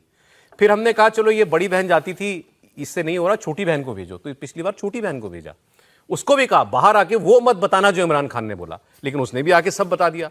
तो वो कह रहे हैं हम इसीलिए ये सरकार जो है आसिम मुनीर है ये मुलाकातें नहीं कराते, क्योंकि इमरान खान का मैसेज बाहर आता है और वो इतना सख्त मैसेज होता है और उसमें आसिम मुनीर के लिए ऐसी भाषा होती है कि फिर यहां बाहर हालत खराब हो जाते हैं। सुनिए, आदमी जेल में बंद, वो जेल में किसी से बात करता है और बाहर दुनिया परेशान है कि इसकी बात नहीं सुनाई जा सकती। पावरफुल होने का ये सोचिए वो आदमी कितनी ताकतवर होगा, इमरान खान कितना लोकप्रिय होगा। अगला बयान, और ये मुझे इसमें आपको अगले बयान में पाकिस्तान की सारी पॉलिटिकल हकीकत आ जाएगी। मैं जिसने बोला है उसको सलाम करता हूं कि उसने ऐसी बात कही। सवालबाजी, इमरान खान की पॉलिटिक्स खत्म हो गई, अब जेल में बंदे, जेल से कभी बाहर नहीं आएंगे। उन्होंने कहा कि जब भुट्टो को फांसी दी थी, बेनजीर भुट्टो देश के बाहर चली गई थी, लौटी ना, प्रधानमंत्री बनी। नवाज शरीफ को 2 बार जेल हुई, दोनों बार देश छोड़ के गया, लौटा ना, प्रधानमंत्री बना, और ये तो 2-3 बार प्रधानमंत्री बन चुका है। तो आप हैरान मत होना कि एक दिन यही जनरल जेल में जाके इमरान खान को सलूट करेंगे और इमरान खान बाहर आके कहेगा कि यही जनरल कौम का बाप है। पाकिस्तान में कुछ भी, ये तो बात सही है सर, कुछ भी हो सकता है। You can not right of anything. बहुत अच्छे से उसने पूरा पाकिस्तान का जो है ना मुजाहरा किया कि क्या हो सकता है, क्या नहीं हो सकता है, और ऐसी स्थिति हो भी सकती है। इसमें कोई बहुत वो नहीं मानना चाहिए कि नहीं हो सकता, लेकिन पाकिस्तान अब थोड़ा सा और नीचे गिरने की स्थिति में हो रहा है। और ईरान जैसा नहीं हो, लेकिन ये वहाँ पर आवाम सड़कों पर आएगी और निज़ाम बदलने के करीब पहुँच रहे हैं। एक बात मुझे याद आई, वो शादी का जो आप सेट कह रहे थे तरुण तहलियानी का, और आप भूले नहीं अभी तक बात? वो नहीं भूला नहीं, वो अनन्या पांडे का एक रहा है। तो मैं एक टीवी शो देख रहा था हमारे यहाँ का, हिंदुस्तान का, जिसमें 2 बड़ी फिल्म स्टार्स एक शो करते, इसमें अनन्या पांडे भी मौजूद थी। तो सव्यसाची की बात हुई, वो सव्यसाची का सूट पहनकर आई थी अनन्या पांडे जी। तो उन्होंने कहा तुम अनन्या ये सव्यसाची का सूट पहन के आई हो, हमें वो दोनों जो सुपरस्टार शो कर रही थी, उनका सव्यसाची का सूट खरीदना हो तो तय करना होता है, या तो बंगला खरीद लो या सूट खरीद लो। क्या खरीदो? या तो बंगला खरीद लो या सूट खरीद लो। हाँ, तो बंगले तो उनके पास बहुत है, उन्होंने कहा इस बार सूट खरीद दो। अगली खबर सुनिए आप, इसमें भारत पाकिस्तान दोनों से जुड़ती हुई खबर है। आज यूएई के राष्ट्रपति भारत आए हुए हैं। ये वही राष्ट्रपति हैं जो पाकिस्तान शिकार करने के लिए जाते हैं। मैंने आपको बताया था ना, ये वहां ट्रेड करने के लिए, समझौते करने के लिए, शिकार करने के लिए जाते हैं। इनका महल पाकिस्तान में भी है। वही शेख मोहम्मद बिन जायद अल नाहयान आज ये भारत आए हुए हैं। भारत के साथ यूएई का एक कॉम्प्रिहेंसिव इकोनॉमिक पार्टनरशिप एग्रीमेंट है जो 2022 से चल रहा है। हमारा इनके साथ बहुत लंबा चौड़ा ट्रेड है। हम 100 बिलियन ट्रेड पहुंचाना चाहते हैं अगले 5 साल के अंदर, 4 साल के अंदर। अब तो 2026 आ गया, 2030 तक इनके साथ। तो हमारी ट्रेजेक्टरी ये है। और हमारा इसमें जो इनके साथ रिश्तों में सबसे अच्छी बात है, एक तो यूएई इस वक्त दुनिया में ये कॉमन कंसेंसस बन गया है कि अरब वर्ल्ड की शायद सबसे बड़ी ताकत है, इकोनॉमिक ताकत सबसे बड़ी ताकत बन गई है, बहुत इन्फ्लुएंशियल है। और हमारा इनका ट्रेड केवल तेल का नहीं है, हमारा नॉन ऑयल ट्रेड पिछले 1 साल में 38% बढ़ा है यूएई के साथ। ये बहुत अच्छी डेवलपमेंट है। तो ये तो हमारे यहाँ आ रहे हैं इस काम के लिए। अब फिर मैं आपको एक पाकिस्तानी की बात सुनाता हूं, उनका इकोनॉमी समझने वाला समझदार आदमी। मैं हैरान रह गया, 1 बिलियन 2 बिलियन 4 बिलियन का लोन होता है, पाकिस्तान नहीं दे पाता। उसने तो आईएमएफ से 7 बिलियन के लोन के लिए इतनी कठिन शर्तों पर समझौता किया हुआ है। तो पहली खबर तो ये कि वो शहबाज शरीफ एक बार फिर आईएमएफ के पास जाने वाले हैं और कहने वाले हैं कि साहब आपकी शर्तें बहुत सख्त हैं, मेरे यहाँ तो भूखमरी के हालात हो गए, मेरे यहाँ बिजली के दाम बढ़ गए, क्योंकि आपने सबने कहा प्राइवेटाइज कर दो, आपने चोरी चकारी रोकने को कहा तो दाम बढ़ाने पड़े हमको, फिर आपने हमसे सरकारी स्ट्रेंथ वगैरह कम करने को कहा तो मैं पेंशन ही नहीं दे पा रहा हूँ। बहुत सारी प्रॉब्लम्स हो रही हैं आईएमएफ की वजह से, तो वो कुछ रियायत लेने के लिए जाएंगे। वो आदमी ये बता रहा है कि हमें लत लग गई है कर्ज लेने की। अरे वो आपके पास 4 बिलियन नहीं है देने को, 4 बिलियन लोन है, समझ में आता है। वो बता रहा है कि कुछ छोटी सी रकम भी हमने 96-97 में यूएई से ली थी, हमने आज तक वही नहीं लौटाई। उस पर हर साल इंटरेस्ट लग के वो बढ़ता जा रहा है, हम उसको भी रोल ओवर करा रहे हैं कि आज नहीं अगले साल दे देंगे, अगले साल दे देंगे। ये हालात हैं पाकिस्तान के। सुनिए आप, ये है मेन बात, लोगों को नशे की लत लगती है, पाकिस्तान को कर्ज की लत लगी है। अब ये देश तो दिवालिया होने की कंडीशन में पहुंच गया। जो देश इतनी छोटी रकम अदा नहीं कर सकता, और जिस तरीके से शहबाज शरीफ का बेशर्मी भरा बयान आया था कि कोई भी देश हमको अगर लोन देता है तो उसे लोन ना माने, उसे दान माने और हमारी मदद करे। और यही कारण है कि अब कोई दुनिया का बड़ा नेता शहबाज शरीफ से मिलना नहीं चाहता कि अगर इससे मिलेंगे, आंखों में आंखें डाल के बात करेंगे तो इशारों में पैसों की बात कर देगा, तो उसको कैसे मना करेंगे। तो ये हालत पाकिस्तान की आज की तारीख में हो गई है। उसकी आवाम को सोचना चाहिए कि देश की ऐसी हालत है, वहाँ उनके जो नेता लोग हैं वो इतनी करोड़ों अरबों की शादियां कर रहे हैं, जनता कब तक ऐसे नेता को सहन करेगी? परिवारवाद वहां कब तक चलेगा? नवाज शरीफ का परिवार देख लो, भुट्टो परिवार देख लो, अरबों खरबों रुपए आप कमाते हो और आपके यहाँ 150, 250, 400 रुपए का आटा मिलता है, 500 रुपए के टमाटर किलो मिल रहे हैं, गरीबी आदमी भूखमरी से मर रहा है। जनता जब जमीन पर उतरेगी तभी नेताओं की अकल ठिकाने आएगी। तो पाकिस्तान की जनता जितनी जल्दी जमीन पर उतर के इनके खिलाफ विद्रोह करेगी तभी पाकिस्तान की हालत सुधरेगी। एक आपको मैं जाते जाते एक बयान पुतिन साहब का सुना देता हूं। अभी हम लोग बात कर रहे थे कि ये जो पीस ऑफ बोर्ड में भारत को नरेंद्र मोदी को न्योता ट्रंप ने दिया है, इसको ठुकराएं कि अपनाएं, क्या करें इसको लेकर? पुतिन ने एक स्टेटमेंट दिया अभी कि मैं जितना मोदी को जानता हूं वो किसी भी हालत में कोई ऐसा फैसला नहीं कर सकते जो भारत के हितों के खिलाफ हो। और फिर उन्होंने आगे उससे भी इंपॉर्टेंट बात कही कि मैं ये जानता हूं कि उनके ऊपर बहुत दबाव है। अगर मैं जानता हूं दबाव बहुत है, लेकिन आप दबाव में ले नहीं पाओगे उनको। ये इनका असेसमेंट है। देखिए, वैसे भी भारत की नीति रही है कि वो ऐसा कोई जो है गुट नहीं बनाएंगे जो कि एक साइड टिल्ट करता हो। तो रशिया के साथ हमारे संबंध हम जानते हैं बहुत अच्छे हैं। हमारा रशिया ने हमारी बहुत मदद भी की है बहुत सारे एरियाज में, और हम बढ़ाना चाहते हैं रशिया के साथ व्यापार। वहीं पे हम ये नहीं चाहेंगे कि यूएस किसी तरह से हमारे खिलाफ हो जाए, तो हमको बीच का रास्ता अपनाना है, उसी में ये जो है कोशिश होगी। अब जवाब तो देना ही पड़ेगा ना उनकी चिट्ठी का। आप देखते हैं क्या जवाब भारत की तरफ से दिया जाता है। आज समय इतना ही। कहानी कुर्सी की में सेकंड ले लूं। हाँ सर। वैसे तो मुझे ये बात शुरू में करनी चाहिए थी, लेकिन अभी कर रहा हूँ कि आपका जो ये शो है कहानी कुर्सी की, ये लगातार नंबर 1 चल रहा है अपने इसमें, तो उसके लिए मुबारकबाद। वैसे मैं चाहता हूँ कि ये बात मैं शुरू में करता लेकिन नहीं सर, लेकिन बहुत मुबारकबाद आपको, और बहुत बहुत शुक्रिया आप दर्शकों का। नो नॉइज नो एजेंडा के बाद भी आप ये शो को नंबर 1 किए हुए। आप सबके साथ मिलकर सर बहुत शुक्रिया सर। शुक्ला जी बहुत शुक्रिया आपका।